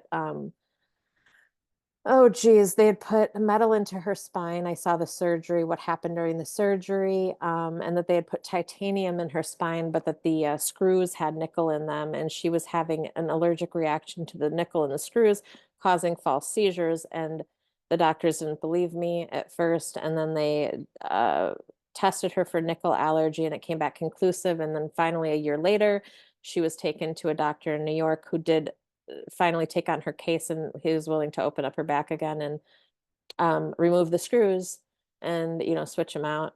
And now she's living a full life. She's not having those seizures anymore or anything. I mean, like, the type of work that I do is so specific and it's so evidential that I needed to set myself apart from other mediums. So I coined the term evidential medium, and I know that there was some medical intuitives at the time, or intuits is what they were calling themselves. So I was like, no, I'm not a medical intuit. I don't feel that somebody gets headaches and has tummy aches. I can see down to a mitochondrial level, and I can see past, present, and future trauma without knowing anything about them or seeing them physically at all. So this is something very different. So I started claiming that I was a medical medium. There is a difference. There's a difference between medical intuit and medical medium. There's a difference between psychic medium and evidential medium. I feel now that the word evidential medium is being a little bit exploited. I mean, if I love that people are venturing into this arena and trying to work on their own intuition and get better at their mediumistic abilities and so forth like that. I love that. I absolutely love it. It's thrilling. But I also think that we need to be pragmatic about our claims and how, our level of experience or our level of ability, because it's like, it's hard to, there's no degrees in this field, you know what I mean? And so it's really hard to differentiate between different types of mediums. And now I feel like people are now teaching what evidential mediumship is, even though I coined the term, which is really funny because I should have gotten on there and done it myself, but I was too busy, so I didn't. So I'm just kind of wrapping back and talking about it now. But some of those people aren't really, in my opinion, qualified to be teaching it because they can't do it. You know what I mean? So it's just interesting. I don't know. Does anybody have any questions? I kind of feel like I'm just rambling. There's a couple of questions here. Yeah. Clara asked, she said, you said earlier that what we are living is now is intentional. So intentional by whom, she wants to know. Oh, that's a good question. I just feel like, well, intentional, meaning like what we're going through right now. I don't feel like anything is by accident. I don't think like any life is by mistake. I don't feel like anything that we experience is by accident. So, how do I put this? If we don't get a message first, like say we don't get the message first. I don't want to get into my political views, but to explain this, I almost have to, which is challenging for me right now.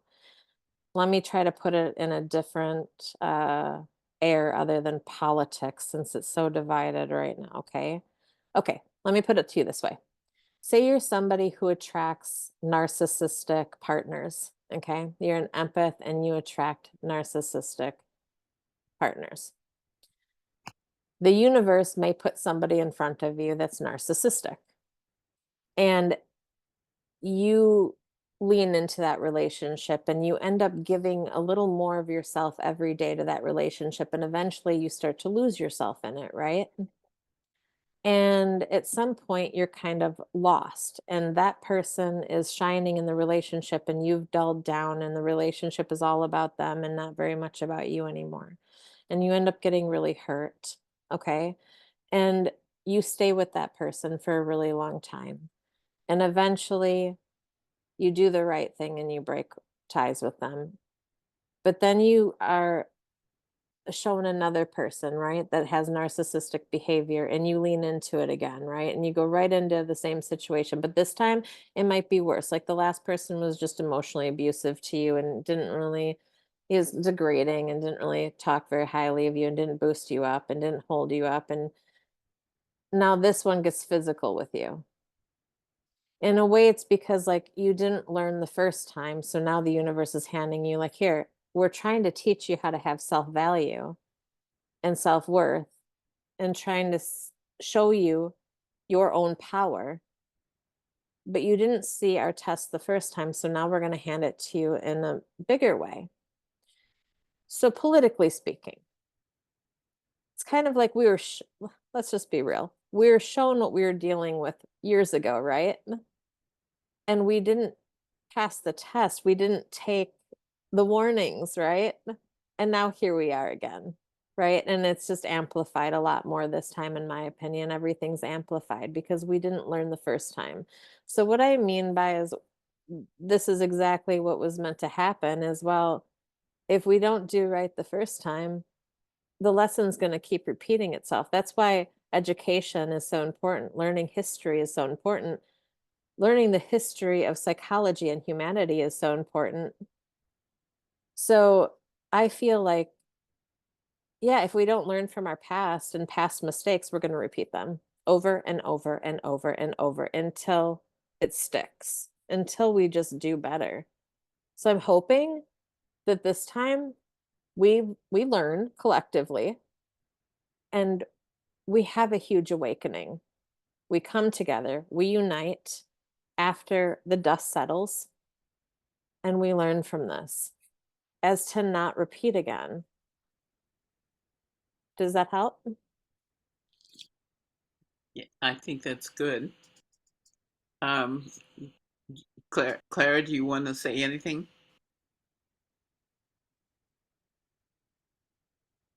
You have to take your mute off if you do. Thank Okay. you. It's difficult, to swallow all that Yeah. situation that we have, but I agree. And what I do nowadays is that I pray for the highest and the best, whatever it Yes. is. Yes. This is my prayer. Yes. I also pray for the same thing. I hold hope and I have this trust that we're better than what we've been recently. I really believe that. I believe we're all the same. We're all equal. And there's some there's immense imbalances right now that need to be balanced out, right? We we have very, very wealthy and very, very poor. It's an imbalance between the haves and the have-nots. And once that gap becomes too wide, civil war is inevitable. And as much as we don't want to believe that and we don't want to face it, this gap is becoming wider and wider every day. It's very hard for just normal citizens who have worked really hard, who work really hard every day to provide for themselves and their families and, to even get a home anymore. Some of our most basic needs are on the line. All of our basic needs are on the line right now, right? I mean, home, healthcare, food, all of these things are necessities. I am a luxury business, if you will. Sometimes I am a necessity, like with missing persons cases, for instance, and sometimes health. But there's a lot of arenas in the world that are necessities that are overcharging. They're just grossly overcharged, and something needs to give.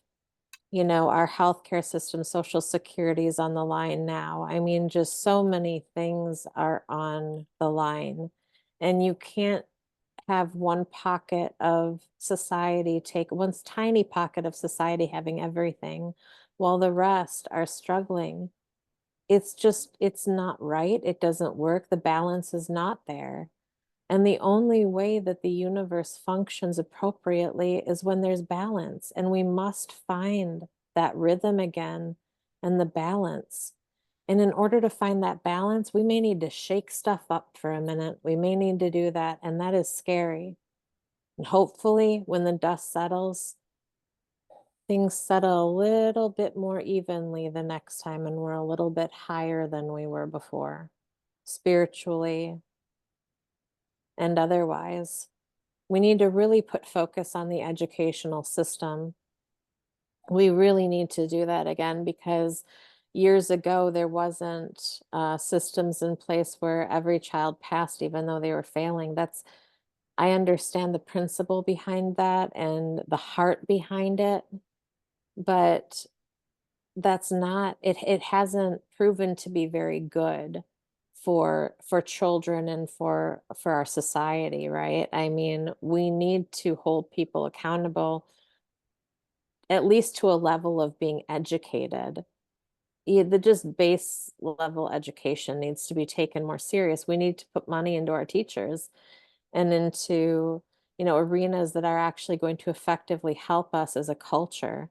We need to spill our money and our efforts into the education system, which is really being threatened right now. And it has been. We have teachers that didn't go to school for teaching, and they don't know how to communicate with the kids effectively because they just didn't have the training, not because they don't want to, just because the training wasn't there for them. And we really, really need to focus on the next generation, right? And we need to put our money where our mouths are. And unfortunately, the money is hard to come by right now for many of us. And right now, we really just need to band together and find some solutions. And one of the first things that we can do is by filling our cups back up again personally, like making sure we're going out in nature, taking walks, trying to soak in more light into ourselves so that we can shine that light outwards to everybody else. Because we lighthouses and light workers, people are going to be depending on us to shine where the darkness is. And we need to keep that shine going. We really do. And we need to try and help educate people. We need to, try and get these systems in places. We need to push for them.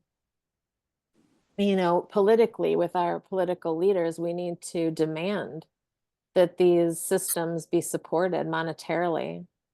There's a lot of work to be done, you guys. There's a lot of work to be done. Some of it starts right here in ourselves. For each and every one of us, we need to fill our cups back up again so that we're in good places and in healthy places when we're discussing these things, so that we can find ground when we're talking and we don't get overly emotional and heightened, so that we can just sit down at a table and break bread, for God's sake, with each other on opposing views, and not be throwing, slinging mud across the table. It's just not constructive. We're better than this. We're better than this.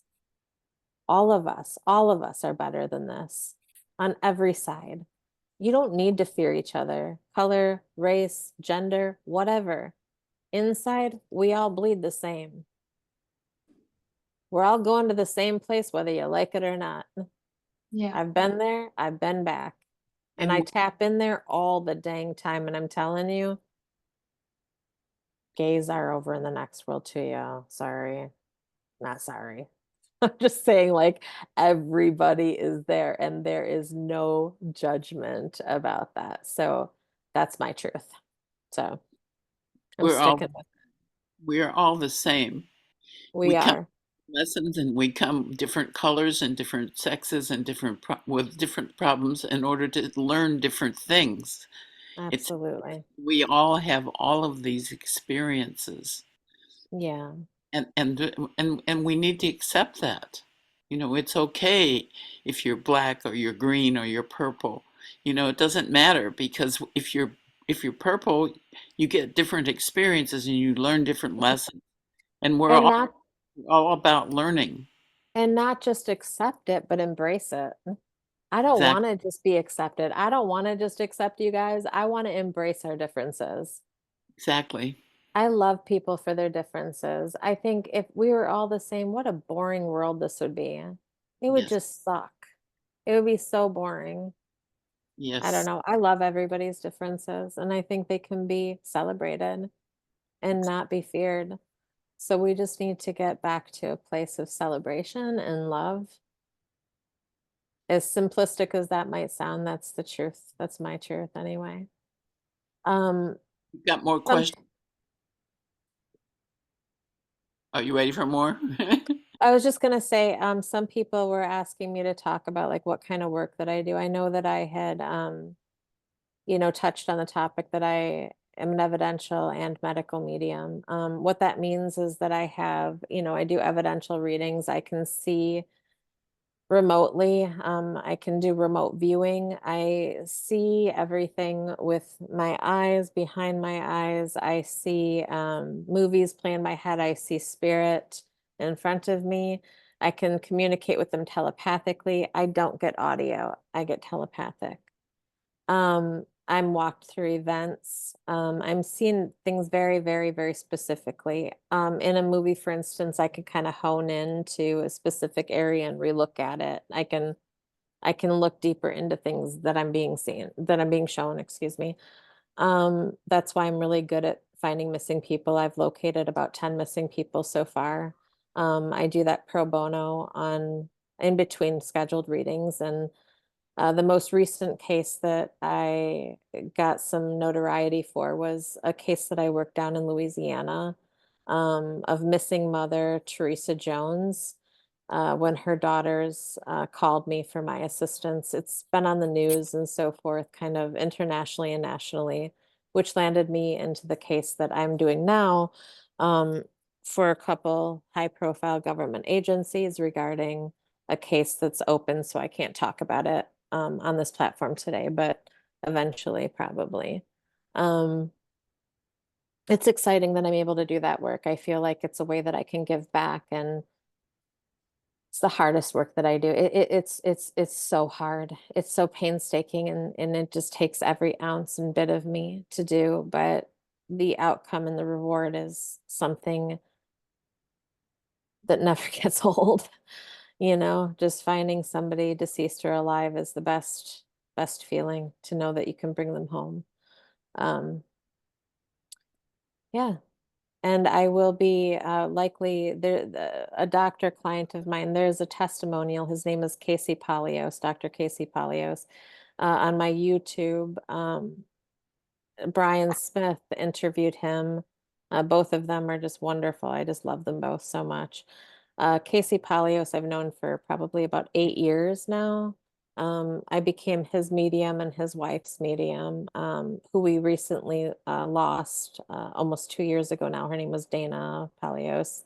But Casey did a beautiful testimonial, and it really gets into how my medical mediumship works. So it's worth the listen. And he'll be opening a new clinic that kind of bridges the gap over, some of these topics. He's a Western doctor. He's a psychiatrist and also a neurologist, I believe. And I'm likely going to be working in that clinic over there as well. So it's pretty cutting edge and pretty fun and really, really exciting. So there's some pretty exciting stuff coming up that we can talk about maybe at another time. I don't know. That would be Does great. any Yeah. Does anybody have questions about like my process, or like, I don't know, just anything? Sorry, my legs Yeah, are cramping up. there are quite a few questions here. The last one is about climate change, human caused, important part of the imbalance. Do you have any insights about that? About climate change, and I'm sorry, you broke up. She said it's human caused, an important part of the imbalance. Do you have any insights? Yeah, I mean, I absolutely think that our destruction to this planet is quickening the pace of climate change. I definitely think that there are, so many avenues that we can look into, just to do better. Just like we need to do better. There's so many things that I disagree with that we're doing. I mean, I'm an environmentalist, I think, by nature. One of my clients, Paul Hawkins, he has become a friend, and he's written 5 or 6 New York Times bestselling books, right? About the topic of climate change. And I think it would be really worth looking into. He's brilliant. He's talked about co-editing my book. He doesn't work in this arena at all, but is connected to the Buddhist community and so forth. But yeah, but he works with, he meets with like the owners of Nestle and the owners of all these big companies, right? These big corporations regarding climate change and how we can turn the clock back. And he is What is just like his name again? Paul What is Hawkins. What's that? Paul Hawk? Hawkins, yeah. And he is somebody I would definitely direct anybody towards if they have questions regarding that. I know that you're asking me on a spiritual level. Um, like maybe you're asking me like, do I believe that chemtrails and things like that, right? And that we're destroying the planet little by taking and not providing for it. And I 1,000% believe that because I feel like it's so obvious, right? Like anybody who doesn't see that is checked out. That's what I think. I think they're not living in reality. I mean, I'm sure they could say the same thing about me since my head is in the clouds with spirits all the time. But I'm just saying, yeah. I think climate change, I mean, we're just going to keep seeing more intense weather. At one point, like last year, I was telling people, actually, it was before that. I was telling my son, soon winter is going to be summer here in Wisconsin, right? Like the climates are changing so drastically. And we had an El Nino year here, last year, and barely any winter. And it was terrible. It was terrible, actually. I mean, it was wonderful. Like, listen, when you live in Wisconsin, it's like living in mini Alaska. So I'm going to tell you, like, the break from all the snow and shoveling and all that kind of stuff. I'm not going to lie and say that it wasn't like refreshing and welcomed, but it's not something we want to see happening every year, right? And it affected the bug population here. We had so many more bugs this year and mosquitoes and different things like that. It's not good.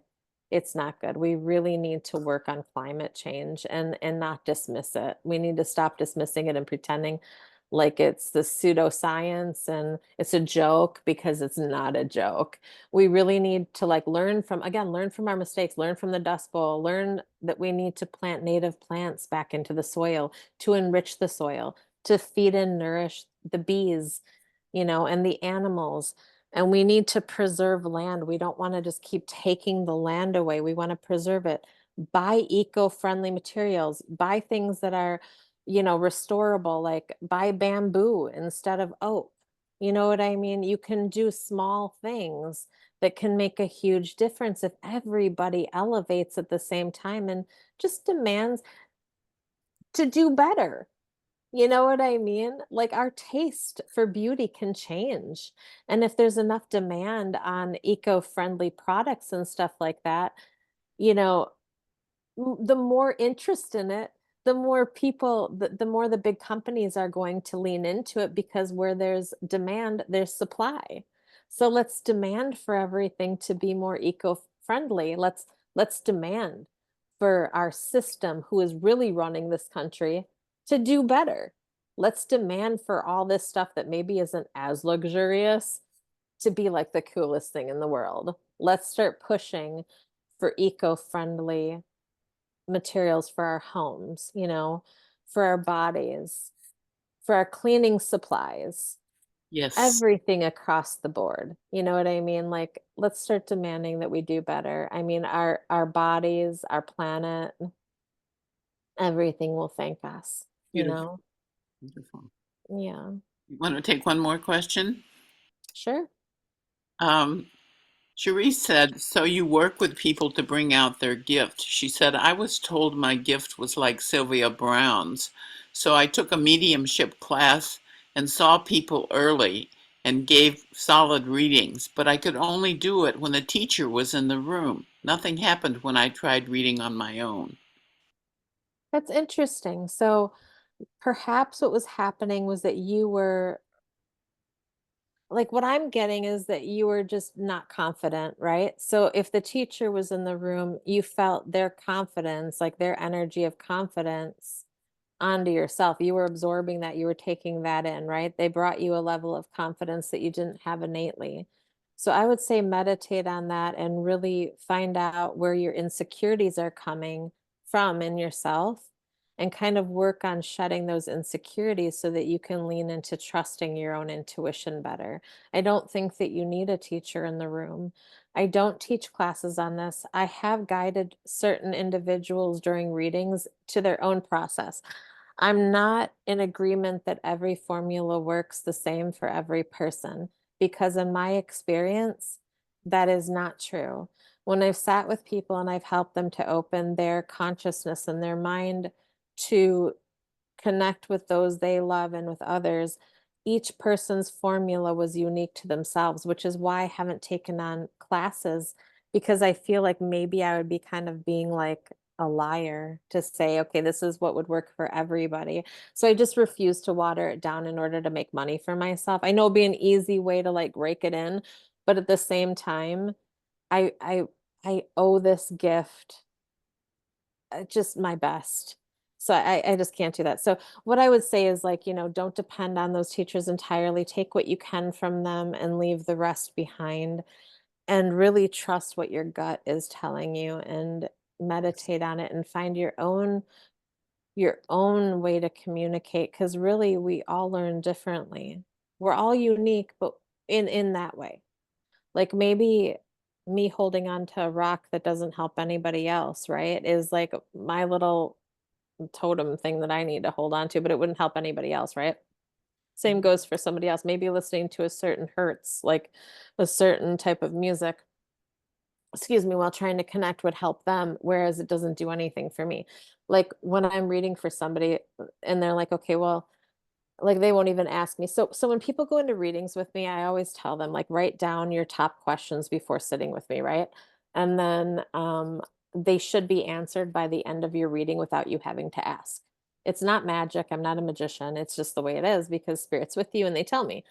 So like usually by the end of a reading with me, all of the questions on somebody's list that I have never seen have all been answered. And then plus a whole bunch of other stuff, which is why people come back to me, right? And sometimes on those lists they have like, yeah, how can I connect like with my person? And so like spirit will come through and they'll tell me, oh, they want to learn how to connect better with me. So then I tell them like, oh, you want to connect better with them. And they say, yes, that's one of my questions. Okay, well, this is how they're telling me that you can connect with them. Like sometimes it's something really random, like, okay, like go grab, I'm making this up, but like go grab their underwear in the top drawer of this and bring that over here. And you know what I mean? Then you've got this candle that's red that's sitting over. I mean, like I remote view, they show me around their house and they're like, you need this and this and this and this. They'll even take me to like specific colognes or perfumes and tell me the undertones of what they smell like. And they'll tell me which cologne to spray before trying to bring that person through. Everybody's so unique, you guys. It's like, but then these formulas seem to help their loved ones to connect with them later, but it's nothing I could have come up with on my own. It's literally just spirit guiding me. So having like some of these platitudes are like good, like, okay, yeah, meditate. That's a good that's a good idea for all of us. Like definitely more meditation is always good. Because it's where you take time for yourself and where you can open yourself up to spirit in the universe and you can get messages. But knowing how to meditate is a whole nother thing. There's people who pretend to meditate or just don't know how. And there's really conscious meditation that takes a lot of practice. Like I think I've been meditating since I was a little girl and I didn't know that I was meditating, you know what I mean? Like until I checked out a Buddhist community when I was like 13. And I realized, oh, that's what I've been doing this whole time. Like, so, like, I meditated a lot as a child just because I'm weird. And oh no. And like, I play my guitar and would write music, and that was a form of connecting and meditating for me. And that's where spirit spoke to me. And everybody's different. Everybody has their own unique ways of tapping into that next space. So Somebody, focus on those things. somebody wants to know if they can, if it's possible to get a reading for her son if he's not present. Yeah, that's possible. So I call people stepping stones sometimes. Like I've read for people medically that are in comas. I've read for people medically that just aren't in the room because they don't know if their husband or whatever would accept a reading. And then all the information that comes through is still accurate. So and you know, backed by doctors and so forth afterwards. And so yeah, I mean, that is possible. Someone else wants to know how you protect yourself from unkind individuals. Um I stay home all day, every day. I don't leave the house. I'm just kidding. No, not really. I feel like, you know, there's people around us all the time that try us, that test us, right? Let me say, for instance, like the other day I decided to fill my cup back up again because this election has been weighing on me and all of the energy surrounding it. And I was really sad for a moment, and I was letting those feelings move through me, and I'm not going to deny them, and I'm not going to feel guilty or bad about them. They just are what they are. But I also didn't want them to spill over on anybody else, you know, and influence anybody else. I just needed to work through them. So I was out on my day, and I decided I'd take my son and go get some coffee. And on my way back from getting coffee and heading over to the park, this guy in this big pickup truck starts revving his engine, and he's riding my butt, and I've got my puppy in the back of my car and my kid in the car. And he's just like full on. He was like so close to my car, I couldn't see the front of his truck anymore. Like his grill was almost touching my car. And I was going 5 miles over the speed limit, and there was a truck in front of me, so I couldn't go any faster. And my son was getting stressed out and worried. I'm like, just, it's okay, just chill out. He's like, if he hits us, he's gonna hurt our dog, right? And I'm like, it's okay. I'm telling my son it's okay. He's gonna back off. It's him, not us. He's like, Mom, don't break. And I'm like, there is a train coming. I have to break. So there's tense situations that we're put in when we can't find our way out of them, no matter how nice or courteous we're being, right? There's a lot of different people in the world, and some of them have diarrhea on the road. I don't know, and they're trying to get home really fast, or they're having a really bad day and they need somebody to take it out on. And none of us can avoid situations like this. They just happen. We can't control how other people's treat us and how they act. All we can control is how we react. And so I've taught my son this. I live by that statement. When I'm dealing with drivers like that, usually I'll just go the most 30-30 in that 30 per hour speed limit. I will not brake check them. I will not be an asshole, but I will go the most 30 they've ever seen in their life so they learn a lesson. And I don't flip them off. I don't do anything wrong. I can just control me. And so what I'm trying to say by using that reference, because I think everybody experiences road rage at some point, is I was trying to have a great day, and he was a lesson for me, like that could have really set me back that day because I was in a fragile place emotionally. And instead I was like, you know, just let him go, let it go, let him rage, let him do whatever he needs, let his karma come to him. I'm not going to let him dull my shine. I'm going to shine brighter because he's such an beep, beep, beep. I mean, I had a lot of names for him, but he wanted piss me off so bad. I'm like, I will not give you this. You do not get my shine. And so when he passed me, I smiled and he flipped me off, and it made me laugh.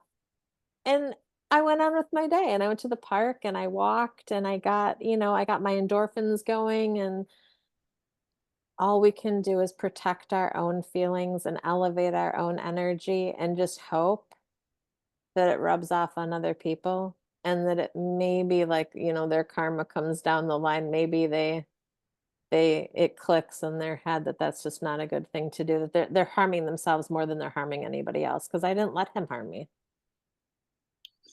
Okay. So that's the way I view the world. I just view the world that way. I'm like, okay, you know what? You're gonna go freak out. I've had people, let me bring you another, for instance, like when I got diagnosed with the illness that I have right now, that I don't want to make totally public right now because it's, you know, it's personal.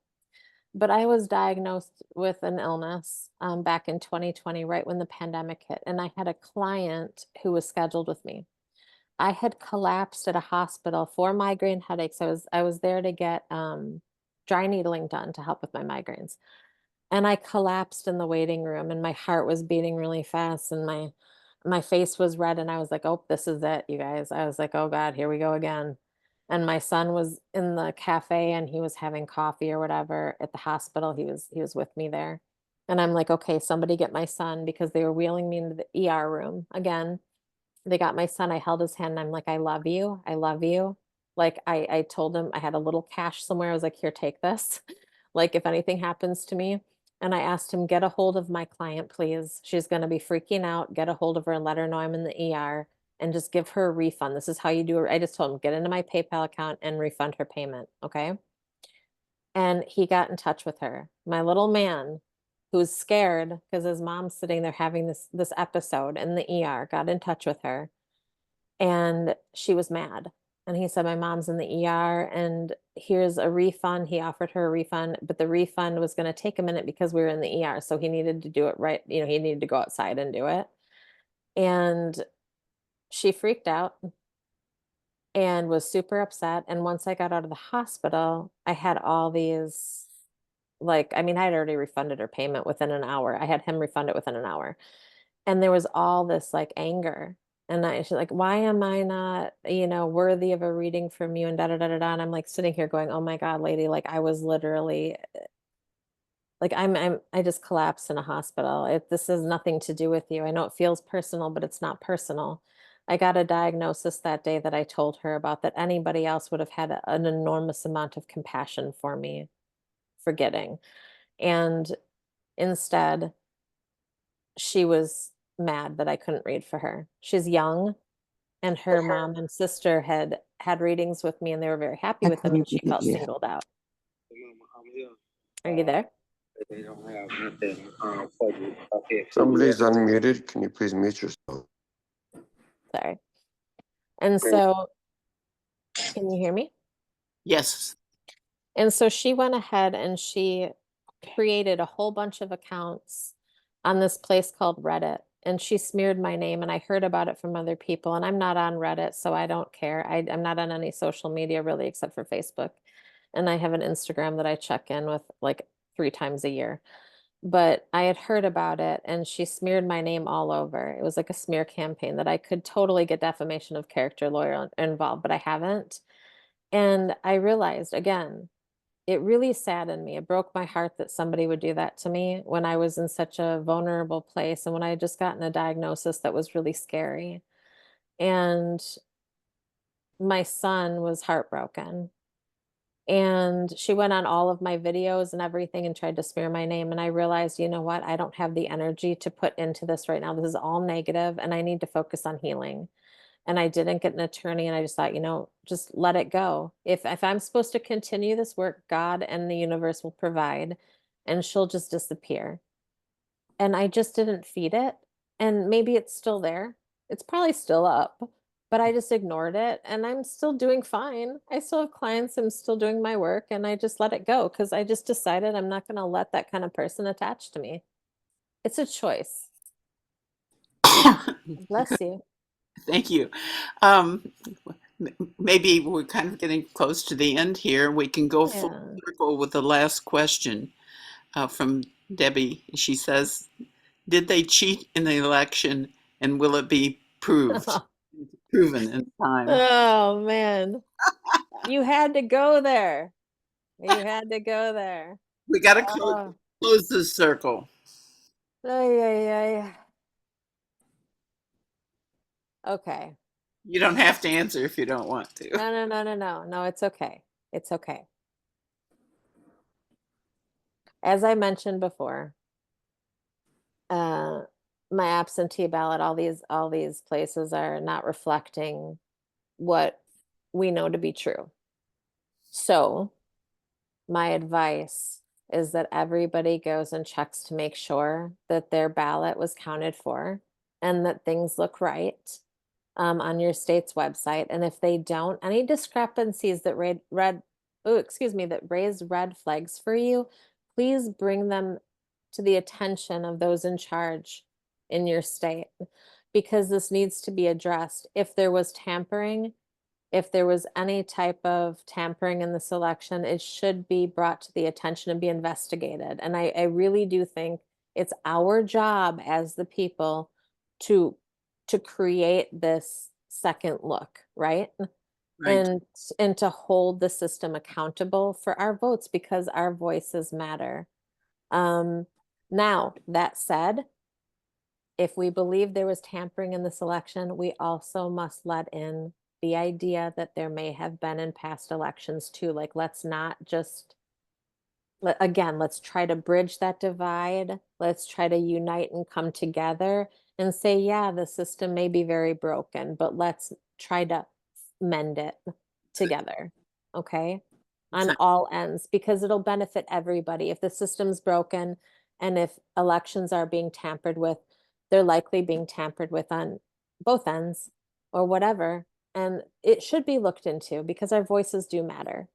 But we need to be the voice for everyone, for everybody, not just one party, but everyone. So I'll And leave you with that.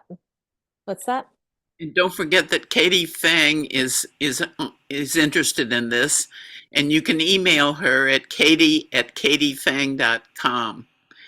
And if you can go to her website and just click on her address and get an email that you can send. If you run across any irregularities in your ballot or people you know, make sure to bring it to the attention of the authorities and send it to Katie, because she's interested in this. I also have a post on my Facebook page, my personal Facebook page, that's set as public right now.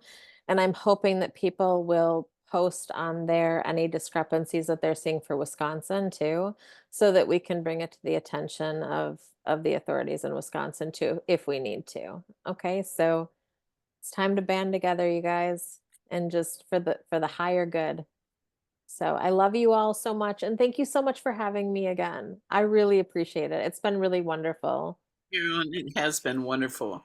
Thank you. You're very special, and we're very blessed to have you with us today, and hopefully again soon. Thank you. You're all so special too. We're all in this together. I love you all.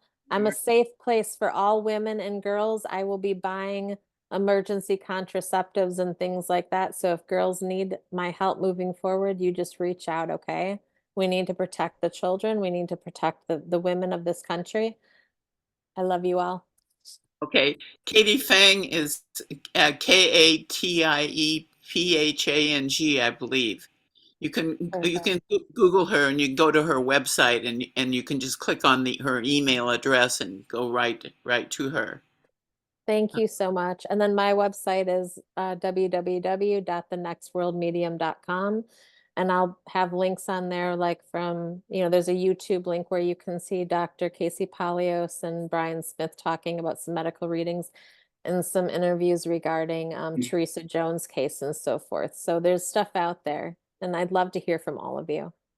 And I will work on, we talked earlier in the discussion about an email list, and I'll follow up on that in some way and probably put it in the monthly email that I send out. So watch for that. Thank you. And thank you for your beautiful flute playing. I love it. It just made me feel so warm. I love that. I feel like we all need to get back to music and art. So I love I've that. had Don't ever stop. Thank you very much. I was very surprised that after I made my CD that people have reported being healed by listening to it and meditating with I it. believe that. I believe that. It's so healing. It just puts you into a whole nother space because you're tapping into spirit when you're doing it, right? And you're channeling. I leave my body. Yeah. The whole CD is on the Chicago IANDS website, and you can listen to it right there on under my bio. I So, love that. I love that. Thank you so much. I'll check it out. I'll buy it as well. oh, no, you won't. I'll send it to you. I will buy it. You deserve to be paid. And I love you guys so much. Bless you. Bless Thank you. you. Bless you. Bless God you. bless you all. Have a wonderful day. We've got this. We're in this together, and we all need to be safe places for each other and for everybody else. So let's do that. Let's just unite and lift everybody up again. Get this energy back up. It is so tanked. We got to get it back up It again. is, yeah. Absolutely. Amen. I love you guys. I love you so much. Have a wonderful day. I'm going to duck Thank out, you. okay? Okay. All right. See y'all soon, I hope. Thanks. Bye-bye. Bye. Thank you so much.